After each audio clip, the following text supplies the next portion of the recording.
What is up, everybody? It's another episode of TGG Plus, another Friday, episode 28, I think. I do want everybody to know before we start, there has been 28 episodes, and you do have to watch every other episode to understand this episode.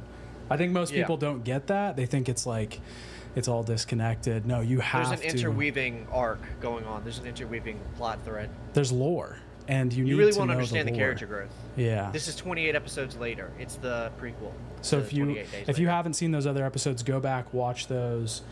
Maybe you'll be able to finish them before we're done here, and you can join the live experience. But that's not on me. That's on you. You should have watched them already. Anyways, as always, we have my co-host Evan Prince is here with me, and we have a special guest this week. First time appearance. Seanson is with us. Hey. Where's What's the applause happening? soundboard? Oh. I don't know.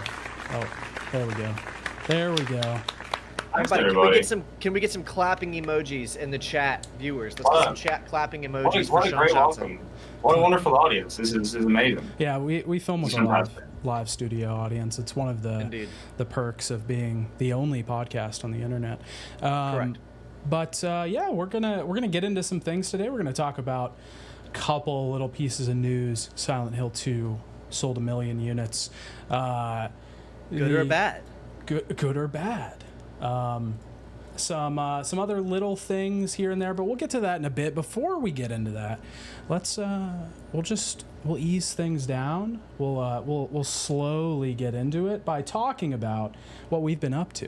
What have you guys been up to? What have you been playing? Tell me about some video games. Entertain me now.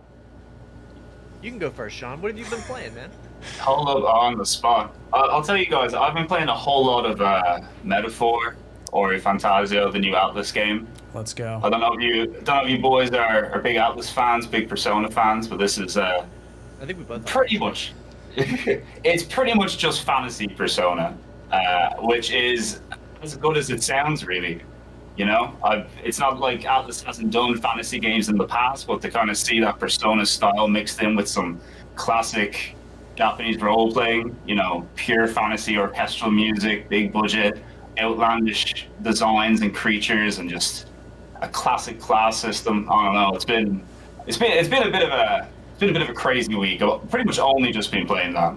I've been absorbed into it super heavy. So if anything else has happened this week in the world of video games, politics, news, anything, I've literally no idea what's going on. I just live in the fantasy world of Metaphor and Fantasia. I've been enjoying it as well. I was super excited for it, and I think that like it is fantasy Persona, but it's also they've done such a good job at refining that system and taking out every little thing that made the previous system annoying to interface with, and just removing it and putting something in its place that's far better is like so impressive. The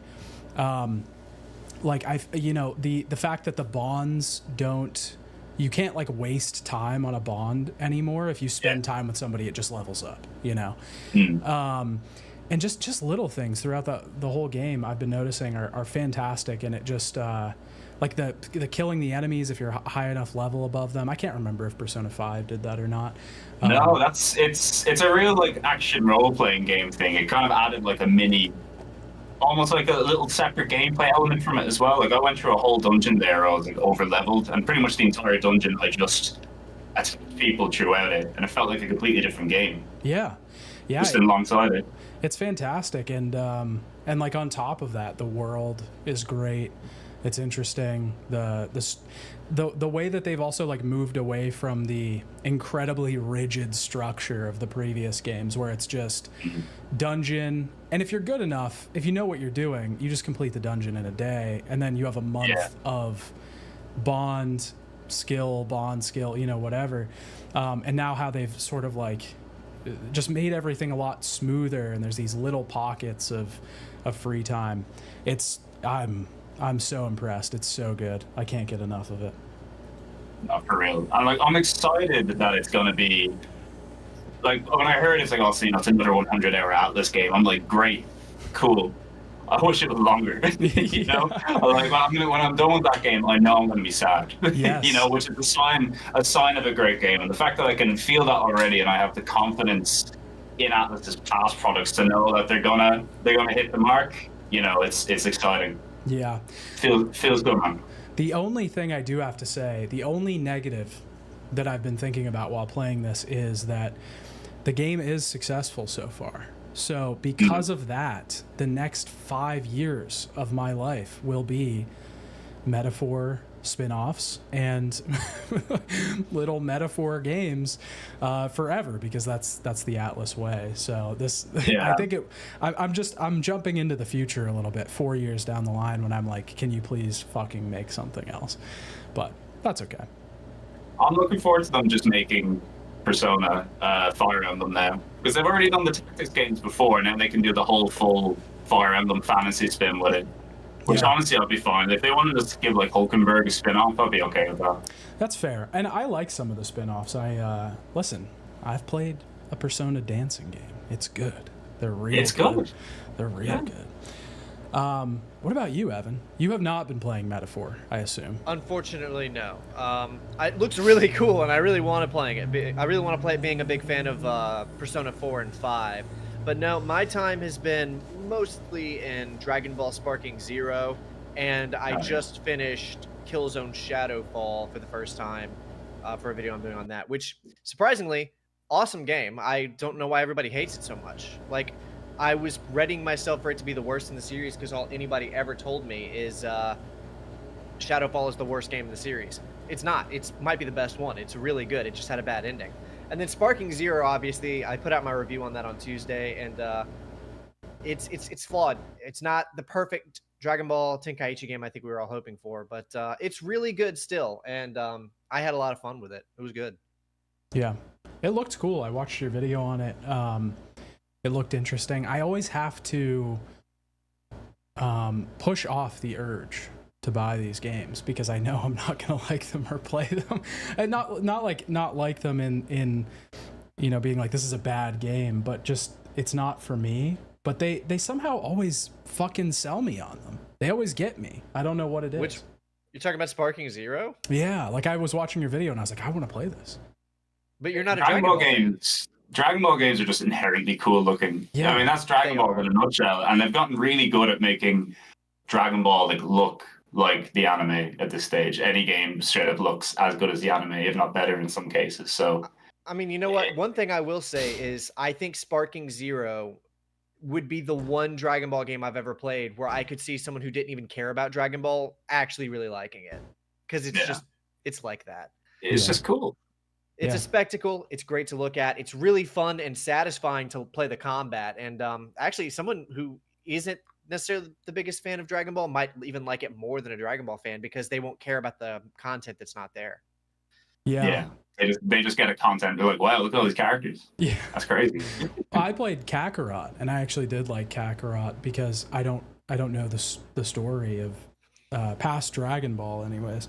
I'm the outlier when they do like surveys, and I'm like the only guy that's only seen Dragon Ball and has not seen anything else.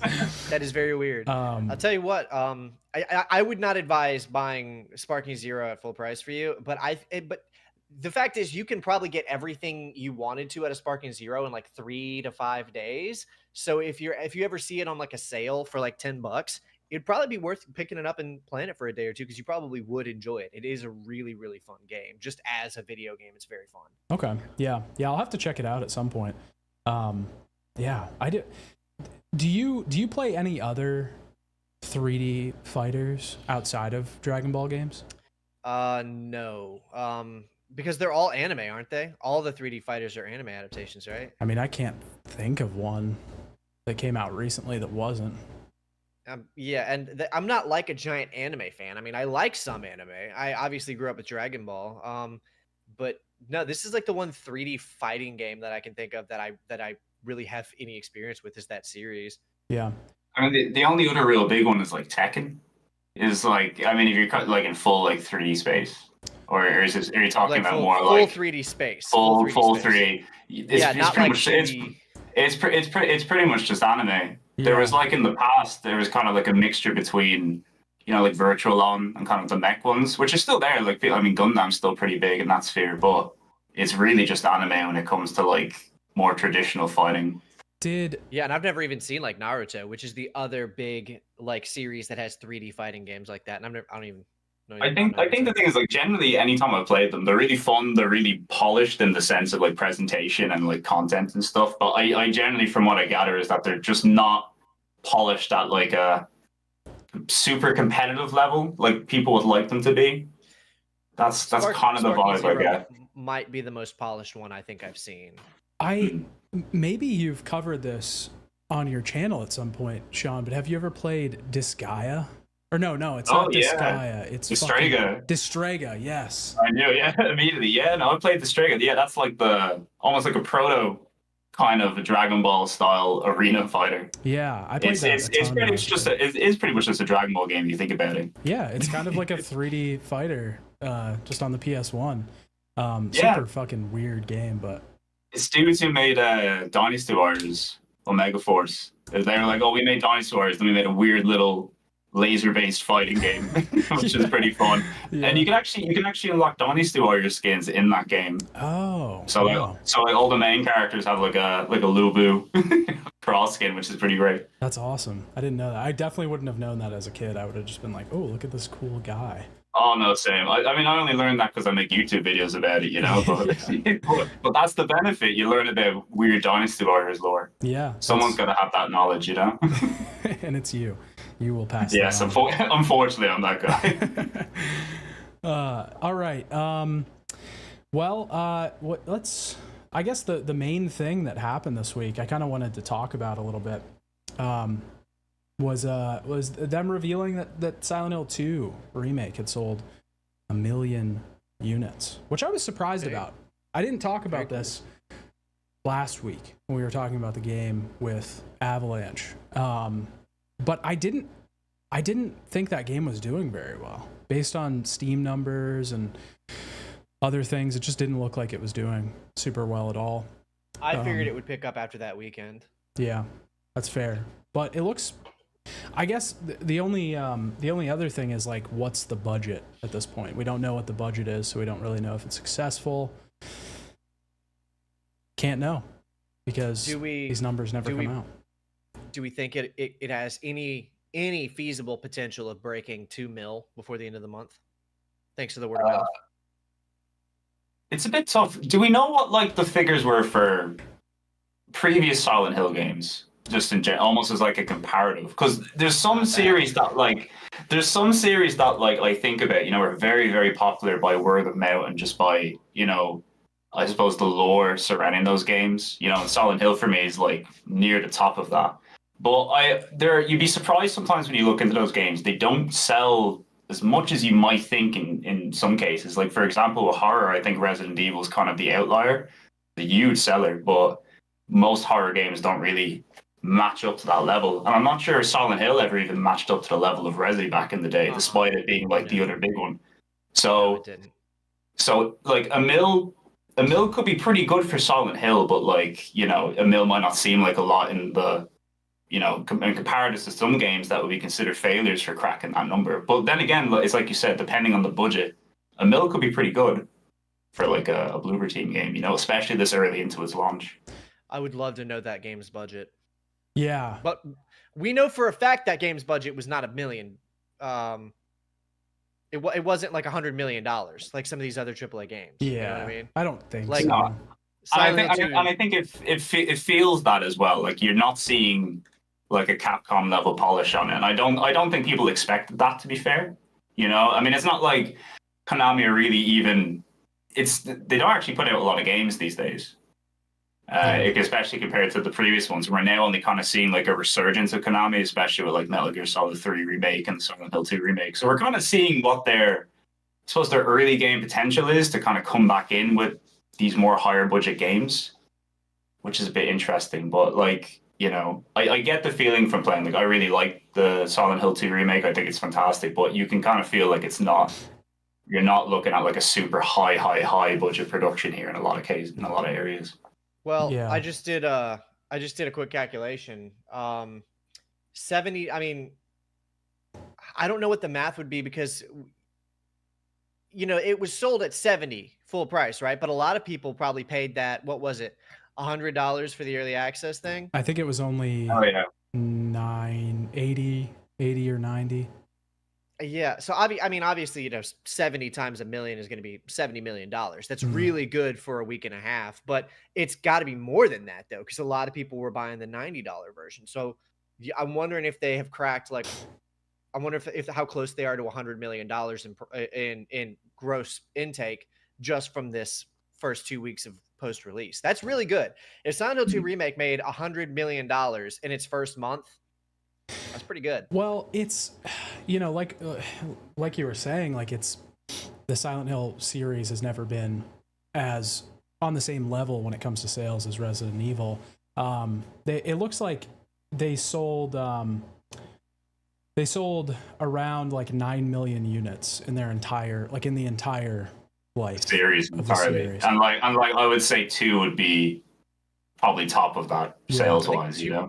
I thought 2 Remakes sold 8 million just since its release, right? No, it did. This is before 2 Remake. That's what I'm saying. So it's like, and they've sold over 1 million. That was in the first 4 days. So yeah, this is probably gonna be one of the highest selling games. Well, I imagine a lot of people who will buy it now didn't buy it at first because they're like, oh, this is not going to be good. And then when they saw it actually did get rated pretty well and that a lot of people were like, okay, well, actually, you know what? Yeah. I do want to try it. Definitely. And to be fair, it's kind of a meme in the Silent Hill community about the amount of people who like literally know Silent Hill through watching other people play it on the internet. Yeah. So I also excited to play Silent Hill for the first time. Yeah. And I also I try to forget, like, as I get a bit older, there's a lot of people who are just like weren't around during these older games as well. And it's not like for real, like we do need like a good way of being able to play or experience this game. And I think remakes are a great gateway for a lot of people to get into them and try them. Like at least now you can kind of go, if I want to experience Silent Hill 2, I can go out and download it and play it. Yeah. So there's going to be a lot of people, new people as well as old people. The old fans don't go away, but there's always new ones to make. I'm a staunch remaster advocate instead of a remake. Like I think I would have preferred if Konami just hired the team that did the enhanced edition, gave them some money and ported that to a bunch of modern consoles.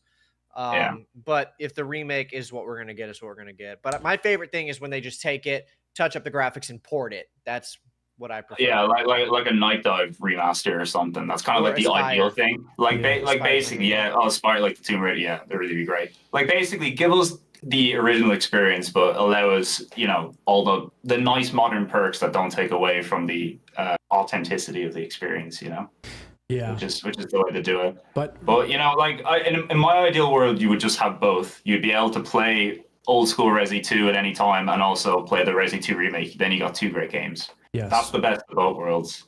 But take what you can get. Yeah, because remakes aren't gonna go away. They do so well that it doesn't.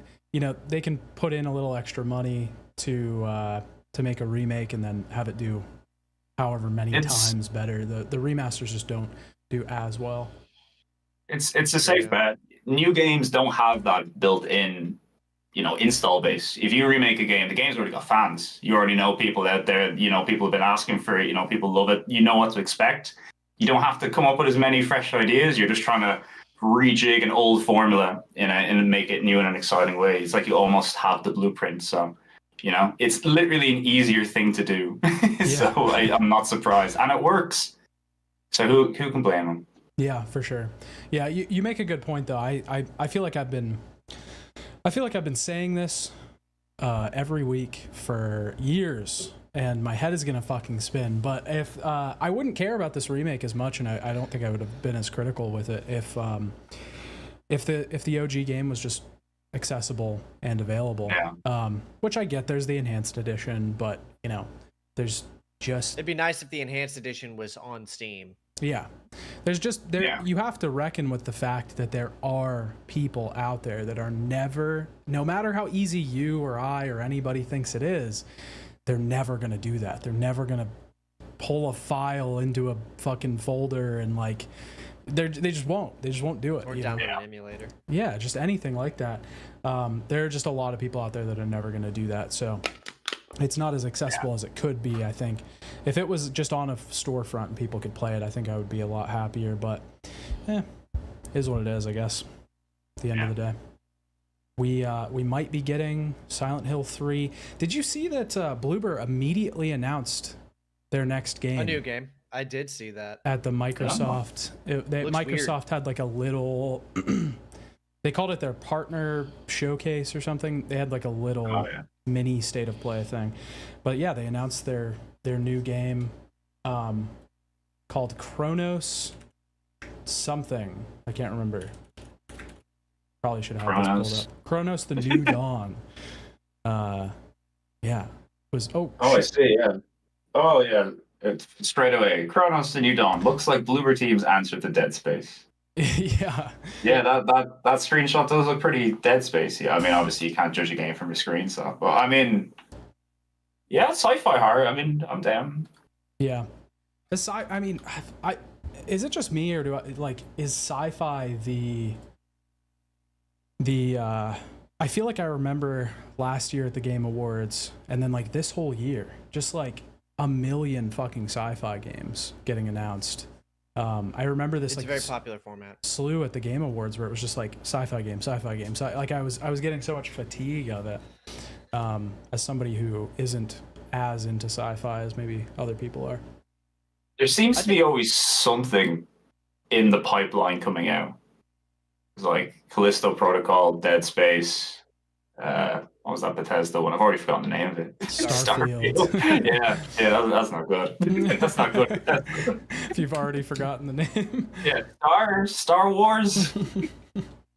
I think sci-fi and horror have always just gone together like really, really, really well. I mean, look, even go back to older movies like the original Alien, which Alien inspired a bunch of the sci-fi games we would go on to get, or like Event Horizon. Something about a future, like a further away future with a bunch of like futuristic technology feels more foreign and frightening, and it's easier to imagine to get into that like frightening universe. Maybe, I don't know, like fantasy and horror seems a little bit harder to pull off to me than like sci-fi horror. Yeah, you don't see that too much. You don't see a fantasy horror. I'm trying to think of like I could even think like even in terms of fantasy horror, probably the closest thing is like a FromSoft game, but I think a lot of that comes from like atmosphere and just how it kind of gets you like you're nervous in the world that it creates for you, you know? Whereas I mean, when you think about it, nothing's scary in space. It's the unknown. In a lot of cases, especially with horror, it's usually you trapped up there on your own or with very few amount of people. You don't know what's there. You have all these issues to worry about with like oxygen getting sucked out of the spaceship, all sorts of. You can literally do any style of monster. Like with aliens and extraterrestrials, it's fair game. Yeah. Just do whatever you want, as crazy as you can go. Or even Soma, which is underwater on Earth. Oh yeah. Yeah, a lot of underwater stuff. The Abyss, also scary. Yeah. That game's like existential horror though. Yeah, like whatever's above us and below us, that's the creepiest stuff. But what about the past? What about the past? The past is you can't escape your past. Your past is your biggest demon. Yeah, fantasy horror. I think this is my application for people to make more fantasy horror. I don't even know what that would look like. I don't know. That's what I'm saying. It seems interesting, right? Well, this is why somebody out there has to come up with a good idea. Yeah, because we can't do it. You could go like an old vampire route, maybe. You know, like Nosferatu style. I guess that's kind of fantasy horror. That's fantasy-ish horror, but it's not like old fantasy. It's not like medieval fantasy. It's yeah. I don't know. So we were talking about this yesterday, actually. Sun here has made the assertion that everybody is either a cowboy or a pirate. But no. Wait. That was not the assertion I made. This was like a trend. This was like a TikTok trend, which was again, I didn't claim this. Okay. This was like a TikTok trend of people asking, I think it was like girlfriends asking their boyfriends if they were a cowboy, pirate, or samurai. And I asked Evan one time because I have to go cowboy. That's I would have to pick cowboy. I love Wild West stuff. And Evan said pirate. Sean, What do you? I mean, cowboy straight away. let's Cowboy. It's gotta be, yeah, it's gotta be 100%. I mean, if you wear like a full cowboy outfit, not that I ever have, but if you do wear a full cowboy outfit, I feel like something just takes over you. You become like a little more, I don't know, howdy, I guess is the best way to describe it. You know, you get a hat, you're like taking it down at people, you got a pistol, you're spinning it around. Yeah. At least that is my vision of being a cowboy. I would be doing that all the time. Wherever I am, doesn't matter the situation, you'd be spinning a pistol at all times. Rolled cigarette in your mouth, just hanging. Oh yeah, just spitting in a pot somewhere. Yep. You know, and have a little pot that I bring around me. I'll be disgusting. I'll be like that old prospector sitting in the back or something with like a pickaxe, a mustache that's just covered in tar. Yeah. That's the cowboy I want to be. Yeah, they call him like Stinky or something. Well, when he first told me about that, at first I was taken aback. I was like, "What? No." I was like, "I don't really think I'm any of those three things. You know, that none of those really sound all that appealing." Since then, I've come to just accept the fact that I like pirate. I'm definitely more on the pirate Oh side no, of things. it's straight up. The answer is which of these three things do you like the best? Yes. Yes. But my point bringing that up is I also kind of think that everybody is either sci-fi or they're fantasy. Not to say you can't like stuff in both. Like obviously I love the Lord of the Rings, but I know for a fact I like sci-fi stuff more. And then Son likes fantasy more, but obviously he likes Dead Space. But most people typically have a style of that they prefer in their fiction, and it's either sci-fi or it's fantasy. What do you think you are here? You see, that's a tough one because I quite like both as well. But I've always found that I've got a bit more out of sci-fi worlds. I'm really big into like machines and mechs and stuff like that. Mm-hmm. So that's always been like futuristic sci-fi. I love like a Neo Tokyo, like a cyberpunk kind of style. Yeah. So you know, that's kind of the vibe for me. But I love a bit of fantasy as well, you know. But it's I like the first Dragon Age games. Oh yeah. No, like even like any style of fantasy, classic fantasy is cool as well. It's like those even back to that answer. It's like, you know, like if you have to pick between like an element and something, or like pick between your favorite Pokemon, there's always like these big choices. But everybody has like a specific favorite that's based around like something else that makes them always pick that one thing, something else that they like. I feel like sci-fi just has more variety. You know, like I feel like there's so many subgenres when I see, like, even just talking about you're saying mechs, cyberpunk, like all those different offshoots. I feel like it's so much more varied. When you get offshoots of like fantasy, it's always like fucking like, here's my new magic system that I invented, you know? And it's like, yeah, I think Dungeons and Dragons is to blame for that because it popularized one aesthetic of what fantasy looks like. That's fair. And now all fantasy is just elves but slightly different, dwarves but slightly different. Like even if you look at like base Warhammer and like 40k Warhammer, they're effectively like a fantasy and sci-fi variation of the same thing. But I think like how crazy 40k is, they're just like let loose by how, you know, we can do anything here. It's the future. We can literally create stuff, and I know you can kind of do that with fantasy as well. But you still kind of, you know, you can reference stuff from the future, cars and spaceships and stuff that do exist, and then just go crazy with that sort of stuff, you know? It's like you can't build, like you could build a fantasy gun, but, you know, if it looked like a pistol, it'd be a bit weird. But in the future, like, well, we have that, and now we can, like, put a flamethrower and some other stuff on it, or, like, a skeleton that, like, shoots fire. Because it's the future, why not? Yeah, fuck it. I want to answer this comment real quick that says, would it be D&D or Lord of the Rings? It would be D&D, and here's why I say that. Because the Lord of the Rings did establish fantasy. Yes, that's true.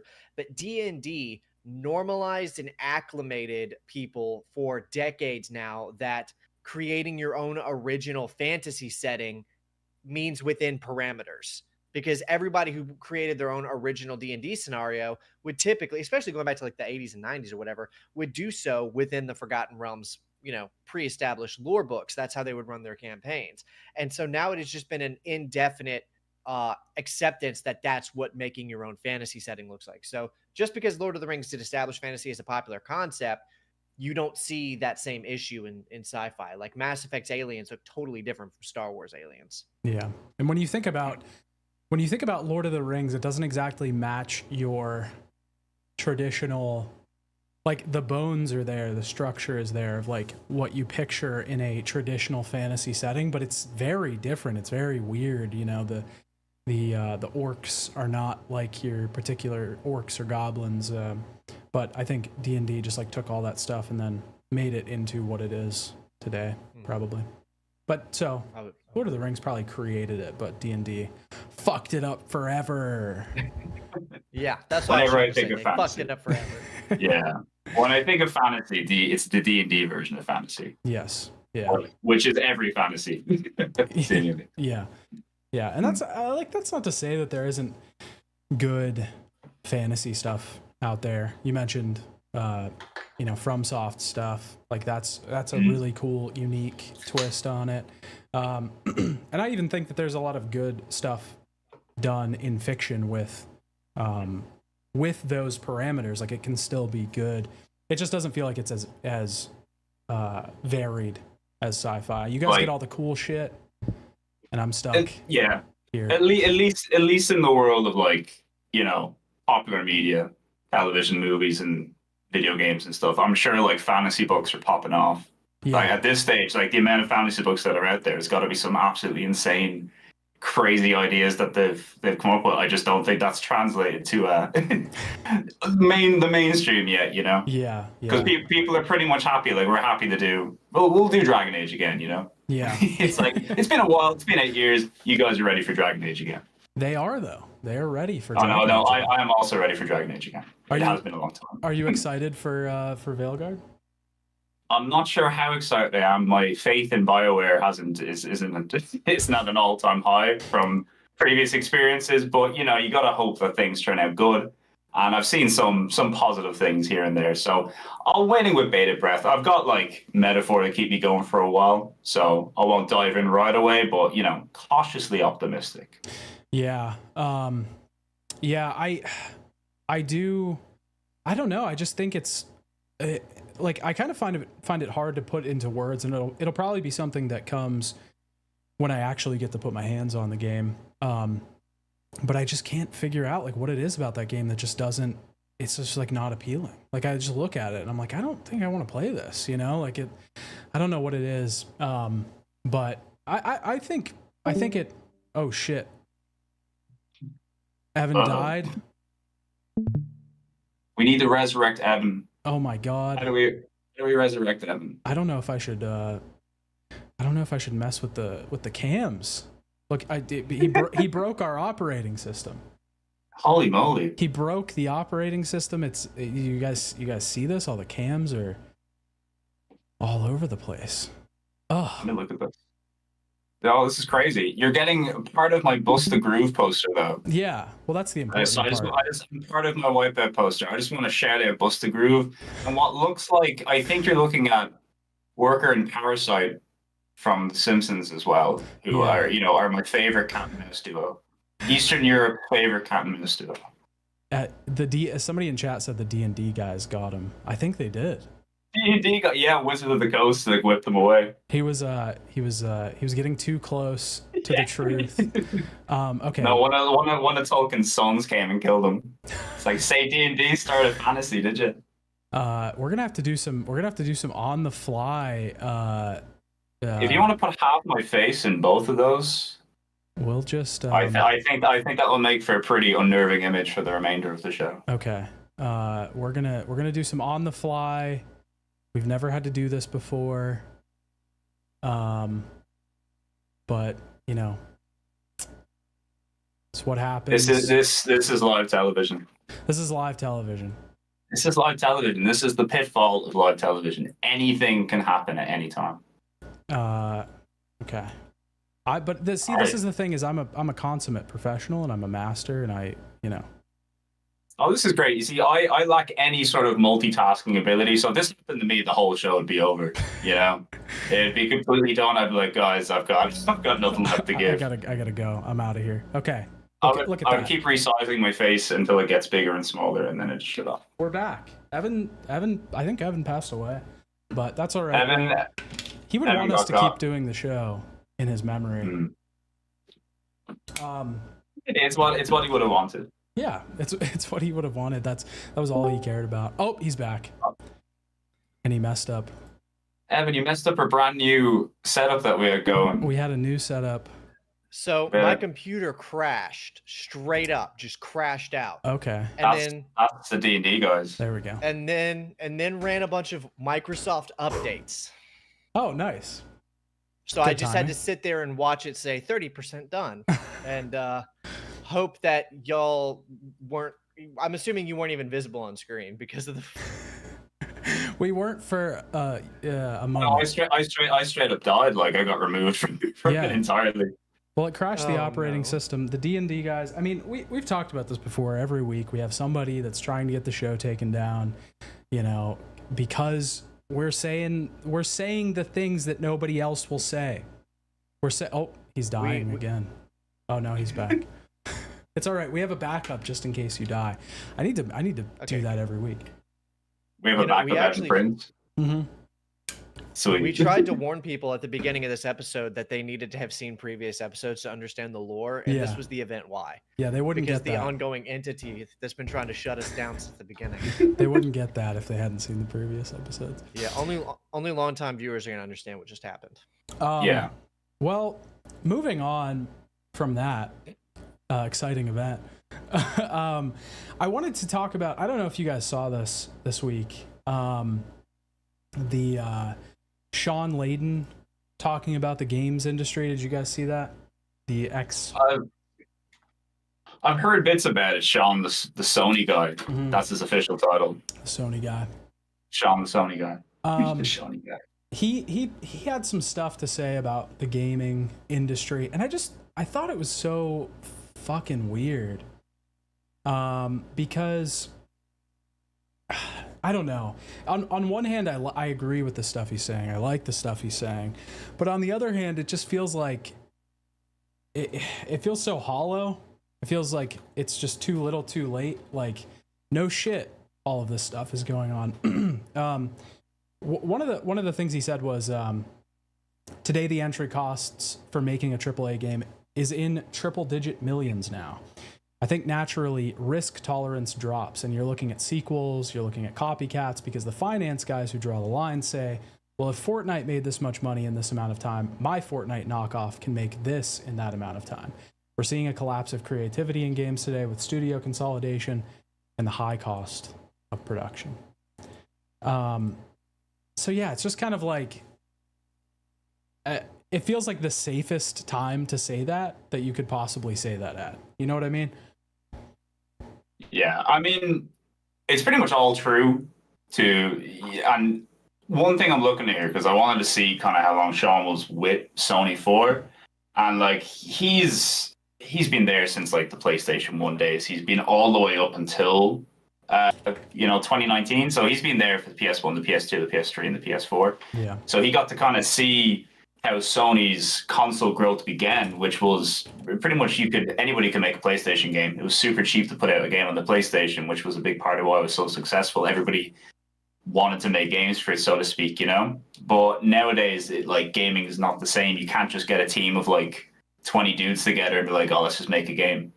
Like they did in the past. That was the thing. And if your game sold, like for example, like back in the day, 50,000 copies sold of a game in Japan, that would keep your studio alive to make another game. That would keep everybody paid and happy, which is a crazy thing to think about, but that's gone, And that's like, it's like he mentioned with like AA and stuff. Like if you think about it nowadays, you don't even really see as many like movie tie-ins and stuff, like games for movies and whatnot. Like, because back in the day, you'd be like, oh, we'll whip together a game for a movie or a TV show because it's cheap, it'll sell. Advance. Hell yeah, we're past that time. We're past getting an Austin Powers pinball or something. And I mean, because you just can't it's cheap to make something like that. And even if it only sells a little bit, we're good. We've made a profit off it. Now the risk is too high. That's why you need to come up with safe bets. It's why I have no idea why so many people have hopped into the arena shooter, the MOBA, that kind of thing. Because so many people, it's very clear a lot of businessmen have been convinced to invest into making Fortnite money, and then they spend so long making the game that the window for that is passed completely, which is not going to be great.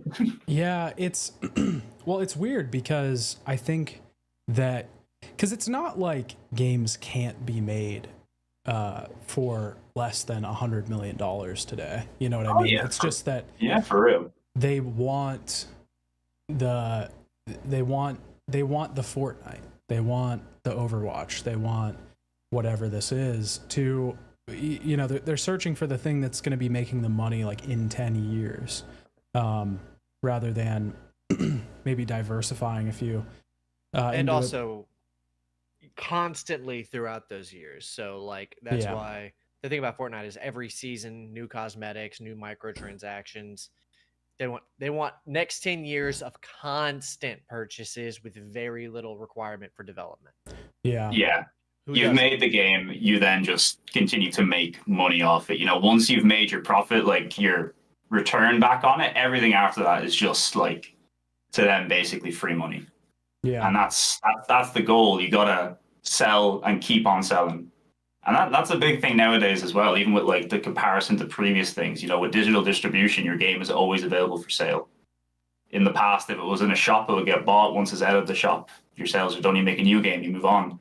Nowadays, it's in your favor to make a game, sell a lot of it, and then continue to make money off said game. It's, you know, GTA 5 is the prime example. They've literally, like, it's crazy to think how long they've gone without making a new GTA, but it's just it's financially in their favor to do so, which is an awful thing to say. You know, as a gamer, I don't want that, but like, if you're a businessman, you don't really care about games. Your job is to make money, and you see this system that you set up to just make money infinitely. Yeah. You know, why wouldn't you do it? And just like the I mean, even just Rockstar in general, you know, they're those games, Red Dead 2, I can't even remember when that came out, but it's been out, it's been so long since they've released a game, because even Red Dead 2, I'm sure it's not making as much money as GTA 5, but I'm sure it's still making something. Oh yeah, and aren't they bringing out Red Dead 1 again? Yeah. And that's the thing, because it will sell. It's been long enough now where people are like pretty nostalgic for that game, I'd say. Yeah. You know, it doesn't seem like it's been that long, but it's been a while. Definitely. And just do that and repeat forever. You keep making money. Yeah, you only, as a game developer, you only have to make like maybe 3 really good games, and then you can just subsist for, I mean, that's what Naughty Dog's doing right now too. Oh, for real. Like, there's not many companies who can do that, but you know, if you're like Rockstar, if you're Nintendo, you can just do that infinitely. I'm sure Square Enix could do it with Final Fantasy games as well, up to a certain point. Yeah. You know? I'm looking at the Steam charts. Red Dead 2 had 29,000 players in the last 24 hours. That's crazy. Insane. That's crazy. Even if that's like, I know like a part of that's probably like multiplayer. I'm not sure how popular Red Dead multiplayer is. I don't think it's anywhere near GTA's, but even still, that's crazy numbers. That's insane. Well, GTA 5 had 142,855 in the last 24 hours. That is crazy. 71,043 minutes ago. Like, every time GTA 5 gets re-released, we're like, do we really need to do this again? That number is why they need to do this again. Yeah. It makes sense for them to do it. Yeah. You know? If you were to tell a businessman, no, we don't want to release GTA 5 again, I'm like, what's wrong with you? Do it again.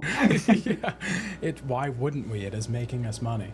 This one comes with a free hat. I'd buy that. But you were saying the thing he said about AA games, like AA games are gone, and how bad that is. I think that's interesting too, and something that I think even.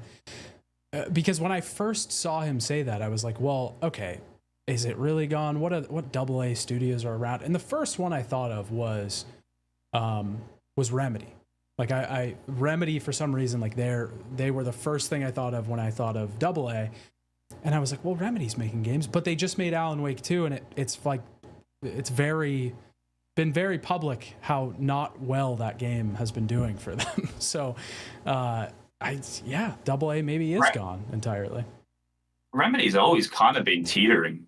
They always kind of seem to have like a hit. Like I'm not sure how big Quantum Break was for them, and then I think they kind of pulled it back a bit with Control. Yeah. And then similarly, like they invest a lot into their games. They think big, and like Remedy is like not like a safe studio. They try weird things, and I mean I think it pays off greatly. But trying weird things doesn't often result in making big bucks. Yeah. It is legitimately more often than not better to play it safe but in a risk adverse market. I wish people didn't have to, but I think that's kind of the point of it. With Double A, you can just make a weird game. I like, for example, Capcom made that game not too long ago, Kunitsu Gami, which is like a tower defense Japanese. It's a real weird game. People refer to it as like a PS2 ass game because it's just like it doesn't seem like a game that would get made these days. Like kind of really highly polished, but not like a full budget Capcom game. Mm-hmm. But they can do something like that because they're so incredibly successful with Street Fighter, with Resident Evil, with Monster Hunter. They have the flexibility to try something like that, whereas I don't think a lot of smaller studios do. And a lot of the big studios, I don't think the people at the top making the decisions will be like, it doesn't make financial sense to make a game like that. Like, why make a game that might make a loss? Yeah. Well, that's kind of like anti-art in that sense, you know? Mm-hmm. Like, if you're trying to make a game to make as much money as possible, then what's the point? Well, I know what the point is, money, but there has always been such, and this goes back for a long time. There's always been such a strange, like, parallel existence between like art and product, where the two have to coexist, but they are fundamentally at odds with what the other is. It's very strange. It's a very strange, necessary relationship where the best product is the best art, but not all the best art isn't always the best product. It's very odd.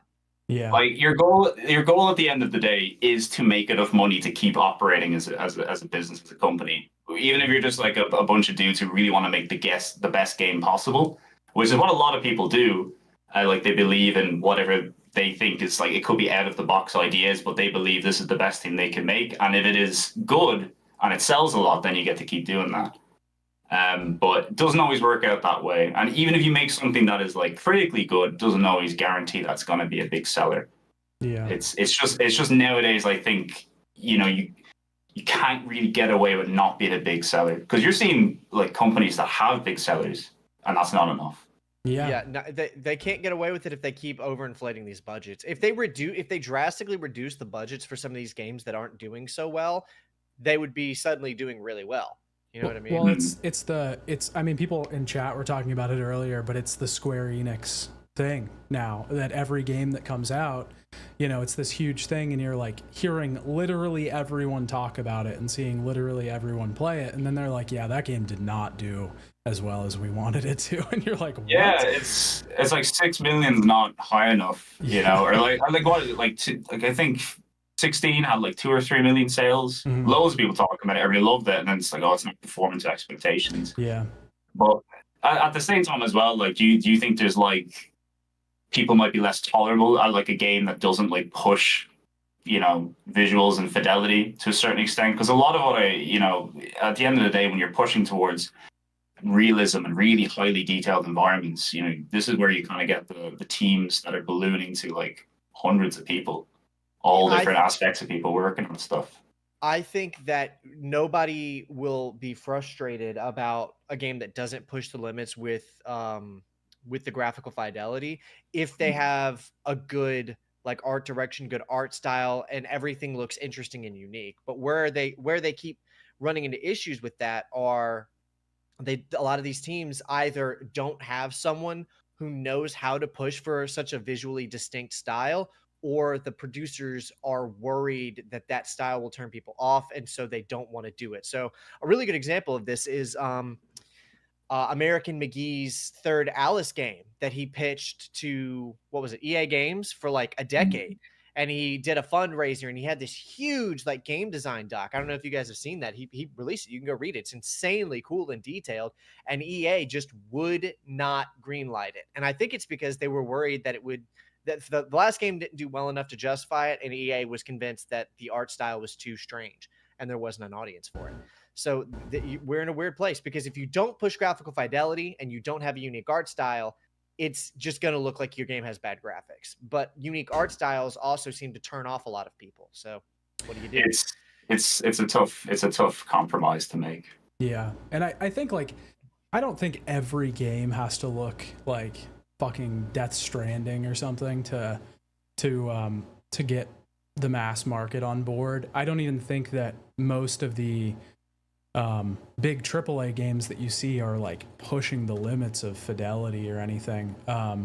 Because like you'll see these games get announced at the Game Awards, but they don't look that much closer to realism than like games did a few years ago.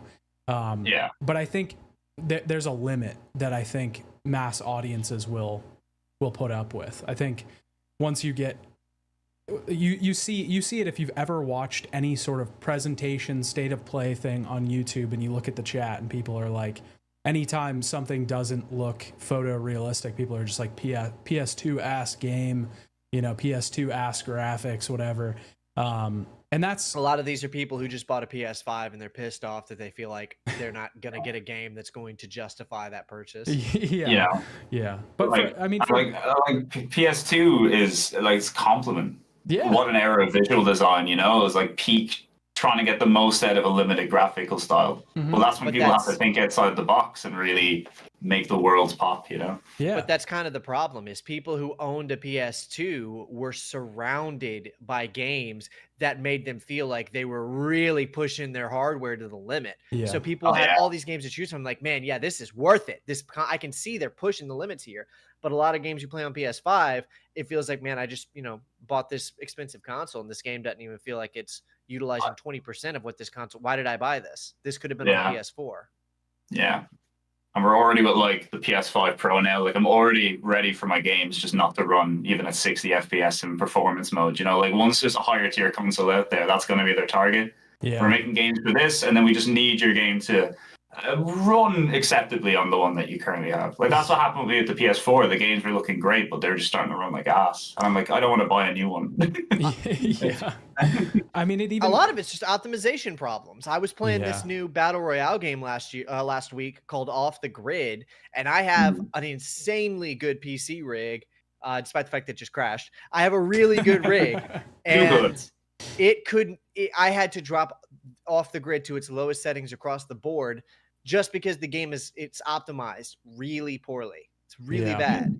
And there's a lot of that going around, is you have these bloated games that might look great, but they're so badly optimized, no one will ever know.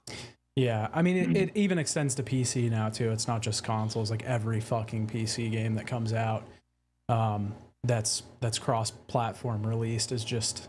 Like, I also have something that shouldn't be, stuttering and getting frame drops on a brand new game at, like, medium settings, but then it does.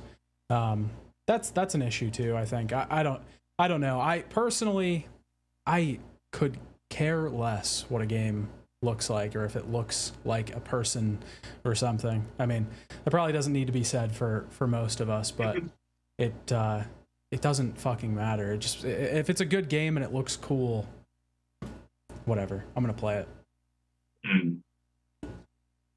I care how good it looks depending on the game.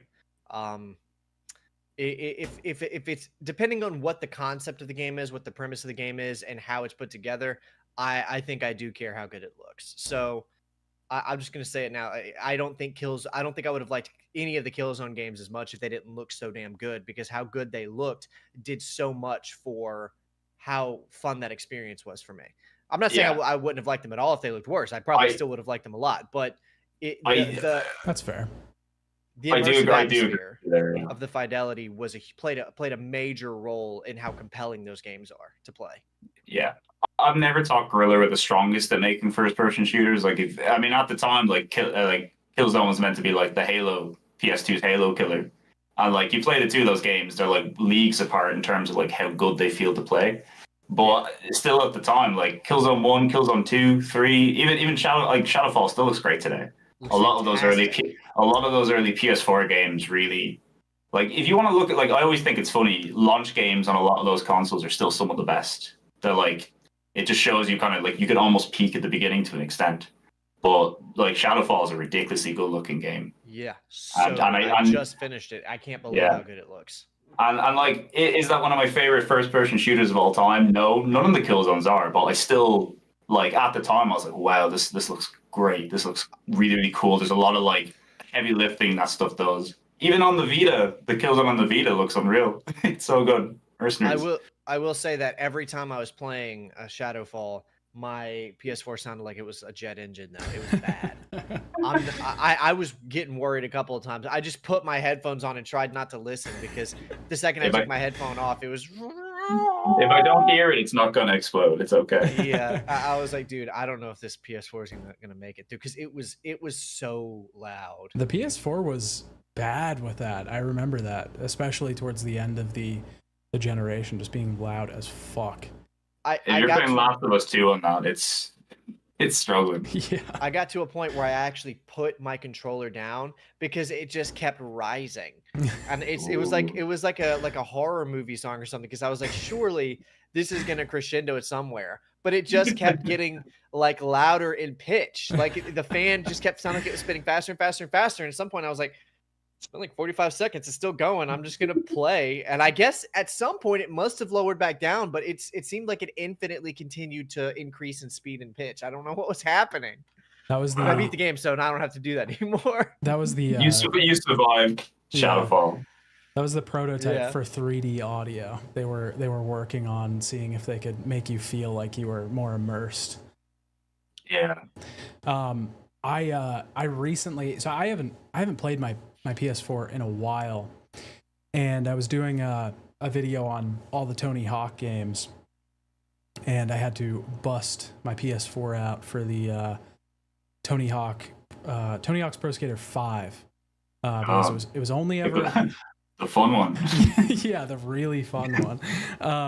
It was only ever available there. It's not on. They took it off of storefronts. You can't buy it digitally. It's like a rarity now, right? It's a collector's item almost. Yeah, you have to get the physical edition to play it. And I pulled my PlayStation 4 out, and I remember I have a like original edition PlayStation 4. I never got the Pro, and I remember when I got it, I put like a game in there, and then I put a Seinfeld DVD in there over top of it.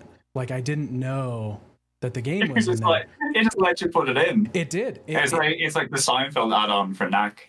Yeah, it's like a DLC. But it let me put it in, and it would like it always did that. I don't know why. I wasn't like jamming it in there. It just did the thing where it eats the disc. And it did that. I remember, when that happened, I could just eject it and it was fine. But when I did that recently with the Tony Hawk's Pro Skater 5, it like ate it, and there was another disc underneath it. So I had to sit there and like pry it with like a screwdriver and like keep putting my finger over the eject button to like get it to come out. And it eventually did, but man, that thing is, I've gotten use out of that thing. It still worked after all that, after pulling both discs out and then putting Pro Skater 5 back in, still worked. Were you like, please work as you slid Pro Skater 5 into I was so worried, especially because this was after like weeks of waiting for shit to come on eBay and waiting for games to get here, and then like this was the stupid last fucking thing. skateboard peripheral. You put it in, the two discs start spinning, just explodes inside the PlayStation. Your very rare Tony Hawk's Pro Skater 5. No, it fuses into Tony Hawk with a Seinfeld character. Tony Hawk's Pro Seinfeld Skater. Yeah, that'd be good. You're just Kramer on a skateboard. Oh man, don't tempt me for a good time. That's a dream game right there. That's like George Costanza Pro Rollerblade. That's like the new Bloodborne kart or something. Oh yeah, that's a fun game actually. I've never actually played it. Legally distinct Bloodborne kart. Yes, yeah, of course. We don't want Nintendo. Is that Nightmare Carts you're talking about? Yeah, I think that's what it's called. Yeah, that one's really cool. Yeah. I had a funny little thing. So I originally meant to bring up, there was like a study that I saw this week, people were talking a bit about, that showed that like people playing games has like gone down. It's like it's on a decline every year since like COVID numbers, and it seems like less people are playing games, but game play time is up. So I think it's, you know, less people playing games, but those people that are playing games more. I kind of wanted to talk about that because I think it's interesting, and I think it ties back into the stuff we were talking about before with the industry and where it is, and I think that's kind of the reason that we see a lot of these big budget games failing now, because all of these companies invested so much money into the games industry during COVID, when they saw the big numbers, and now it's going down. I guess my question is, like, do either of you see what has to happen with the games industry? Because I feel like something has to happen, right, to survive. What has to happen moving forward? Where does it go? What's your advice? Give all of the big publishers are watching this right now. What's your advice? Sean, why don't you go first? Cool. I mean, Hot seat.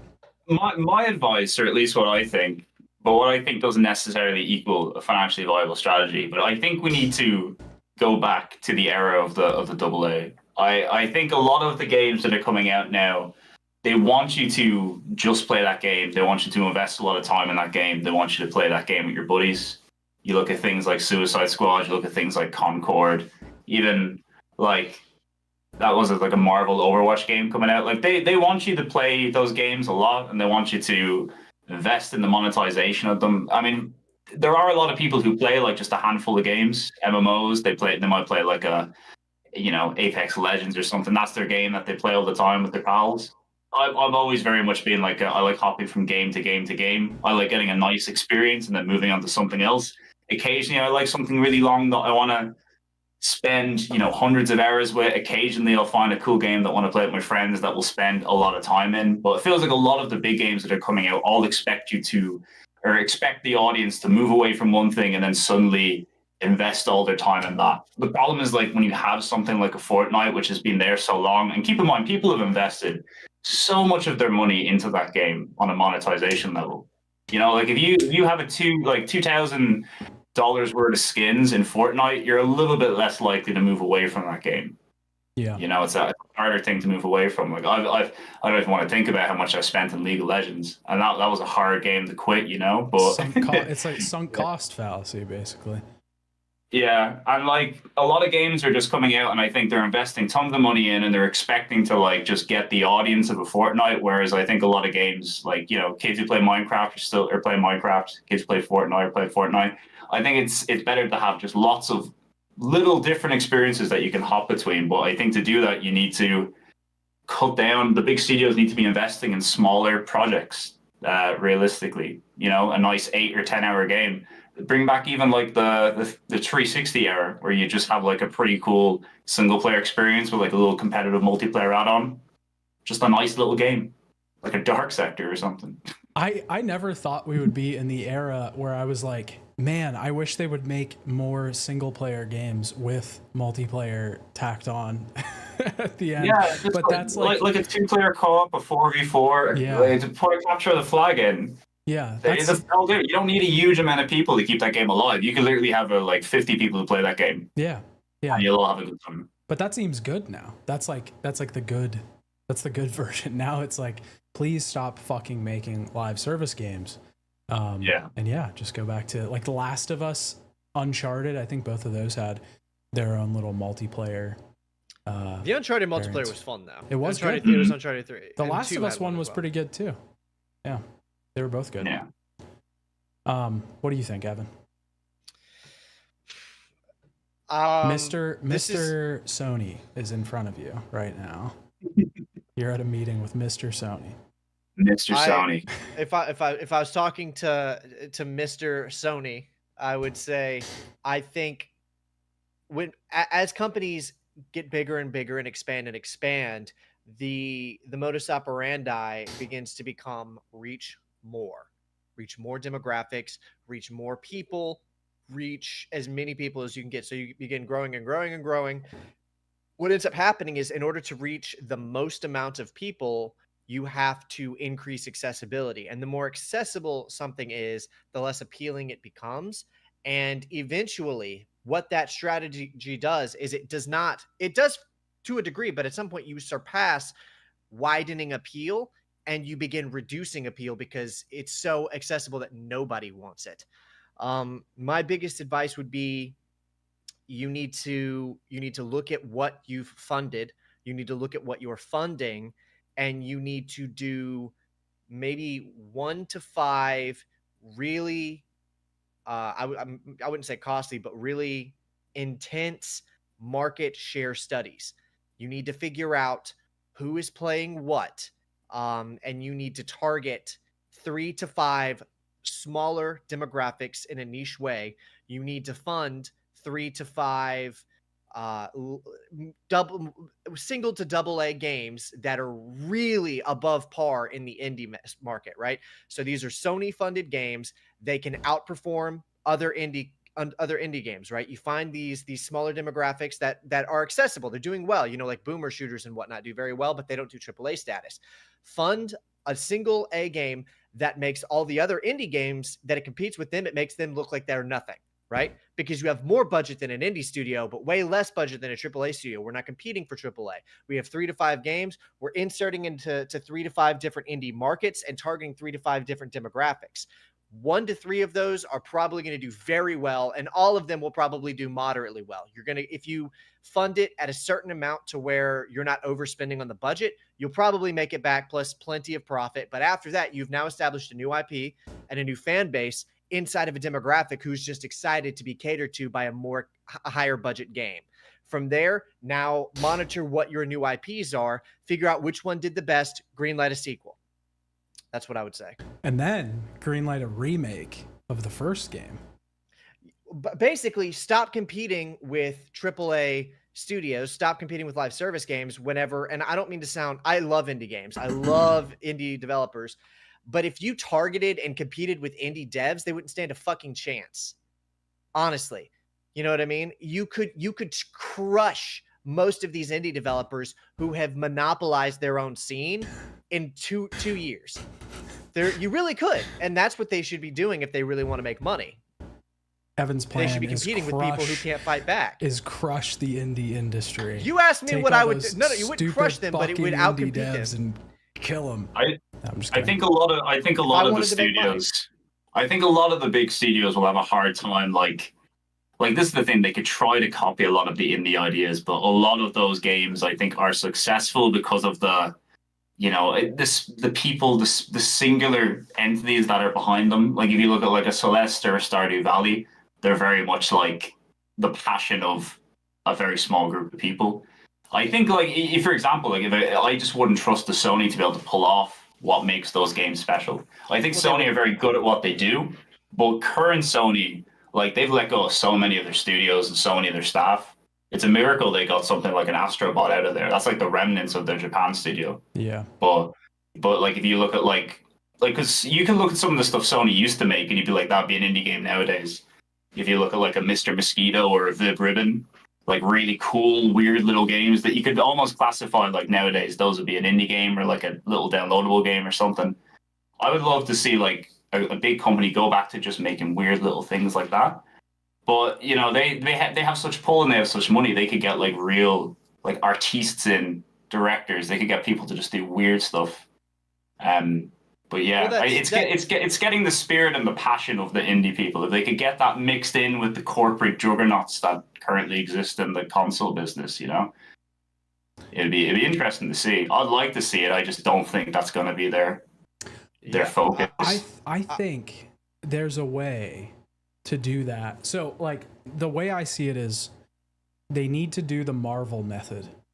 They need to do the Marvel method in the beginning, not necessarily the beginning of the MCU, but in the middle section.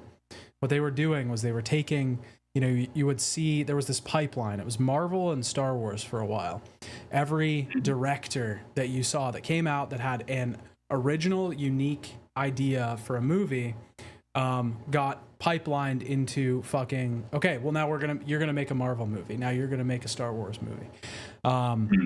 And I think that's what needs to happen with games. You know, breakout indie hit. Take what's his name, Billy Basso, that made Animal Well. Give him a deal. Yeah. You know, you make a game for us. We give you fucking whatever, way more money than, I guess probably not, because he's already been scooped up by Donkey. But people like that. You know, give them a bunch of money that to them is a shit ton of money, but you know, to you it's like 1% of whatever you lost on Concord. And let them just make something, and that's just a small percent of what you're doing, but diversifying your little thing, and giving you the ability to have these like breakout hits that people really enjoy. Because I do think part of trying to capture the indie audience is like, you know, to what Sean was saying, like the spirit and the creativity is in the indie scene is very it's very similar to the early days of gaming, where you're working around all of these things and you're trying to find creative solutions to all of these things. And I think that the people that are buying these games are buying these games because it's coming from a small person, because it feels intimate, because it feels personal. And I think once you get like corporate hands in that, it's probably not gonna do as well. Yeah. Like, there are definitely people who will buy stuff regardless, but you know, indie plays a lot of that. Like, I won't lie, there's definitely indie games I've bought because I've liked the people who've made the game, so to speak. I've kind of watched, like, you have a nice little insight, you know, as a personable level. You can follow them on social media, you can see how they progress through at the game. It's kind of nice to see them get to the end, because it's like, you know, it's just regular people. It feels a bit more personal, where, you know, you don't really get that kind of insight into the bigger game studios until generally after a game has already come out. And it's often when it doesn't go too well either. You can't have like even the, you know, like the docs where they looked at like Hades being made, or like the Double Fine documentary with Psychonauts and stuff. Like, that's a real rarity to kind of see the process of how a game is made. And I even think like the Psychonauts one, especially, kind of how a studio like Double Fine, with a lot of history making games throughout the years and kind of have a very like communal focused development style, was then dealing with the corporate entity of Microsoft and seeing how they get involved in their process, and seeing how people don't enjoy that process and certain aspects of it, and how it kind of affects their ability to make a game. I think there just needs to be a nice balance between the two somewhere. Get everything, brand everything, make as much money as possible, make things, you know, an IP that can branch out to like merchandise, TV, movies. That's a big thing at the moment. A lot of people are trying to get into TV because Last of Us and Fallout were so successful. And that's the biggest gateway a game can have. People who don't play games, television. Yeah. You know, there are people asking me like, "Oh, you see any Fallout TV show?" They're like, "Oh, I played the game for years." They're like, "Oh, it's a game." Yeah. And I've seen people pick up The Last of Us. They're like my partner, she had no interest in playing the game, watched the TV show, immediately wanted to play it. Yep. So that's how you make money. There's definitely something to that. I actually agree with pretty much everything you guys said about, like, you know, the passion and the spirit of that. And it is, the plan I laid out is completely compatible with finding a few competent, passionate developers and giving them a budget, right? Yeah. That completely fits in. But my main thing that I was really trying to drive home is demographics. I think something that you guys will probably relate to is there has been a growing sentiment. There's been a phrase that I've been hearing more and more and more with every new major AAA release, which is, who is this for? Yeah. And that's the problem. It's for everyone. It's for everyone. Everyone is included. And we human beings, as we are, want something that isn't for everyone. We want something that's for what we are or what we like. And you never want to go too niche, because then you don't have enough people who are going to buy it. I think people in chat were expecting you to say woke or something. What has happened? What has changed? What is new? No. That's, if any smart fucking publisher who wants to make money won't go anywhere near that concept. You need to figure out who your game is for. It cannot be for the maximum accessible audience, because then no one wants it, right? You have to target, you have to choose a demographic, and you have to accept this isn't going to be Fortnite. If you're trying to be Fortnite, you might, but you probably won't, and you'll probably crash and burn. It's not worth the investment unless you're Amazon and you have billions to spend.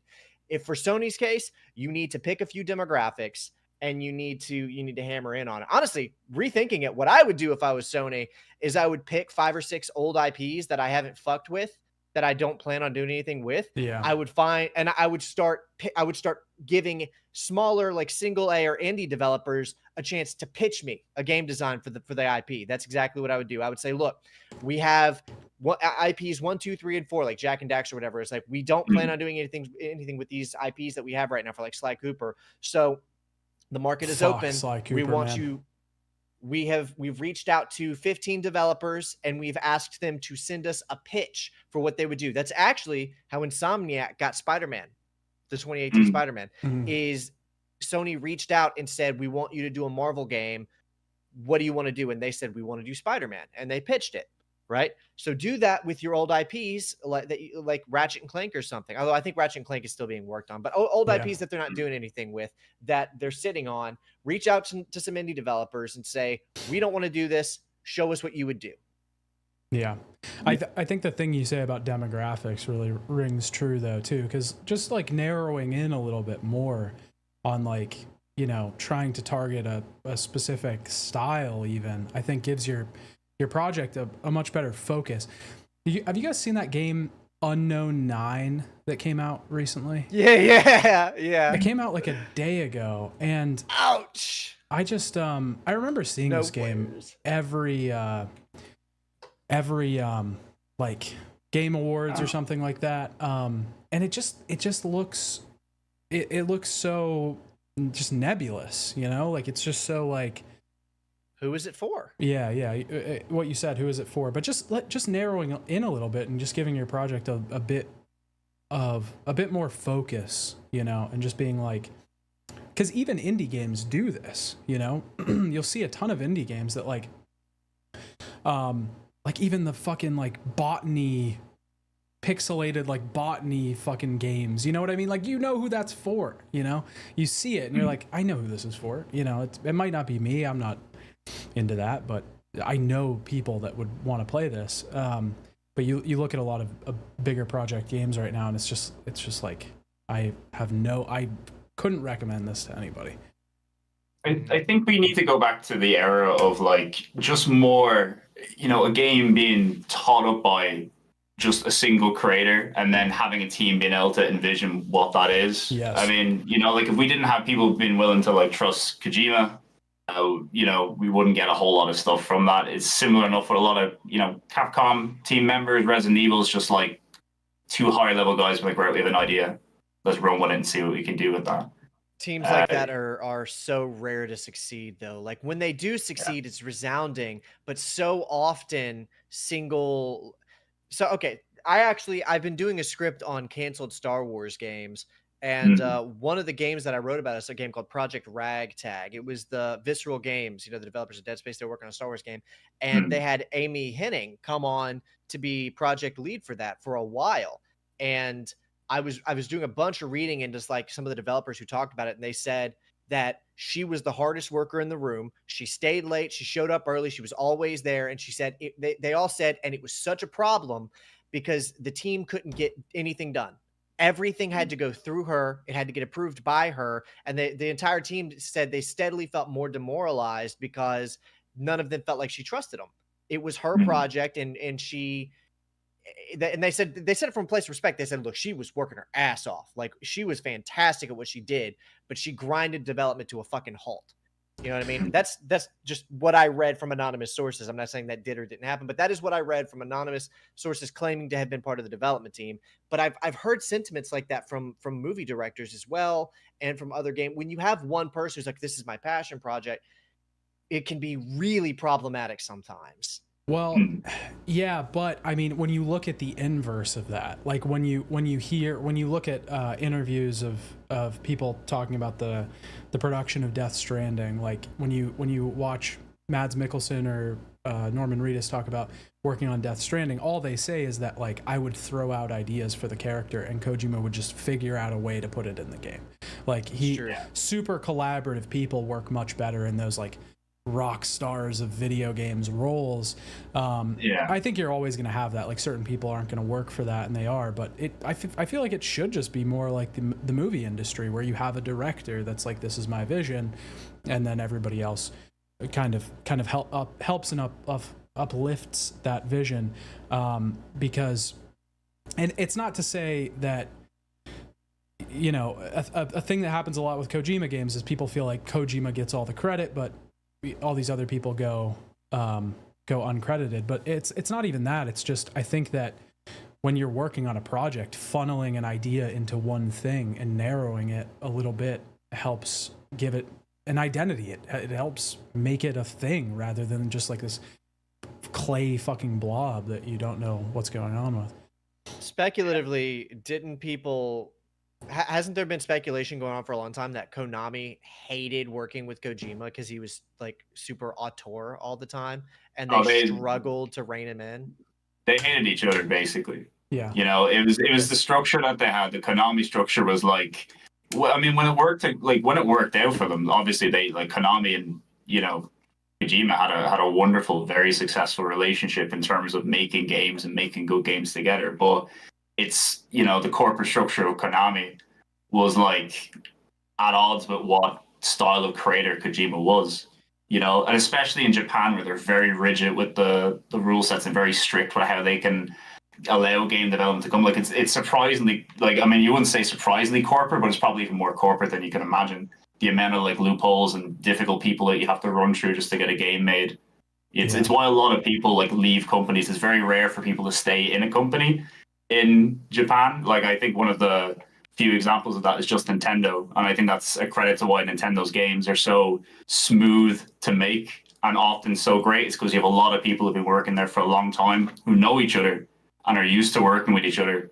And I think that experience over time allows people to make really, really good games. And it's why I'd like to see just more high level people work together. People who know how to make games, have really good experience making them together, and allow new people to come in and kind of affect their ideas and stuff. That would be like the ideal vision for me, but it's just hard to do these days, especially like, as I said, with bigger teams, hundreds of people. The more people you add to it, the more steps you're going to have to take to collaborate and get all these things going together. It just takes longer.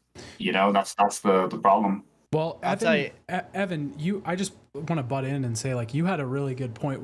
I think we were talking about something like this on a previous episode, but you said like even the idea of putting a face to a video game now is probably something companies like don't want to do, just because it attaches like a game to one person, you know what I mean? So that might even be sort of some of the reason that we don't have those like fucking Cliff Blazinskis, for lack of a better name. Yeah, Neil Druckmann.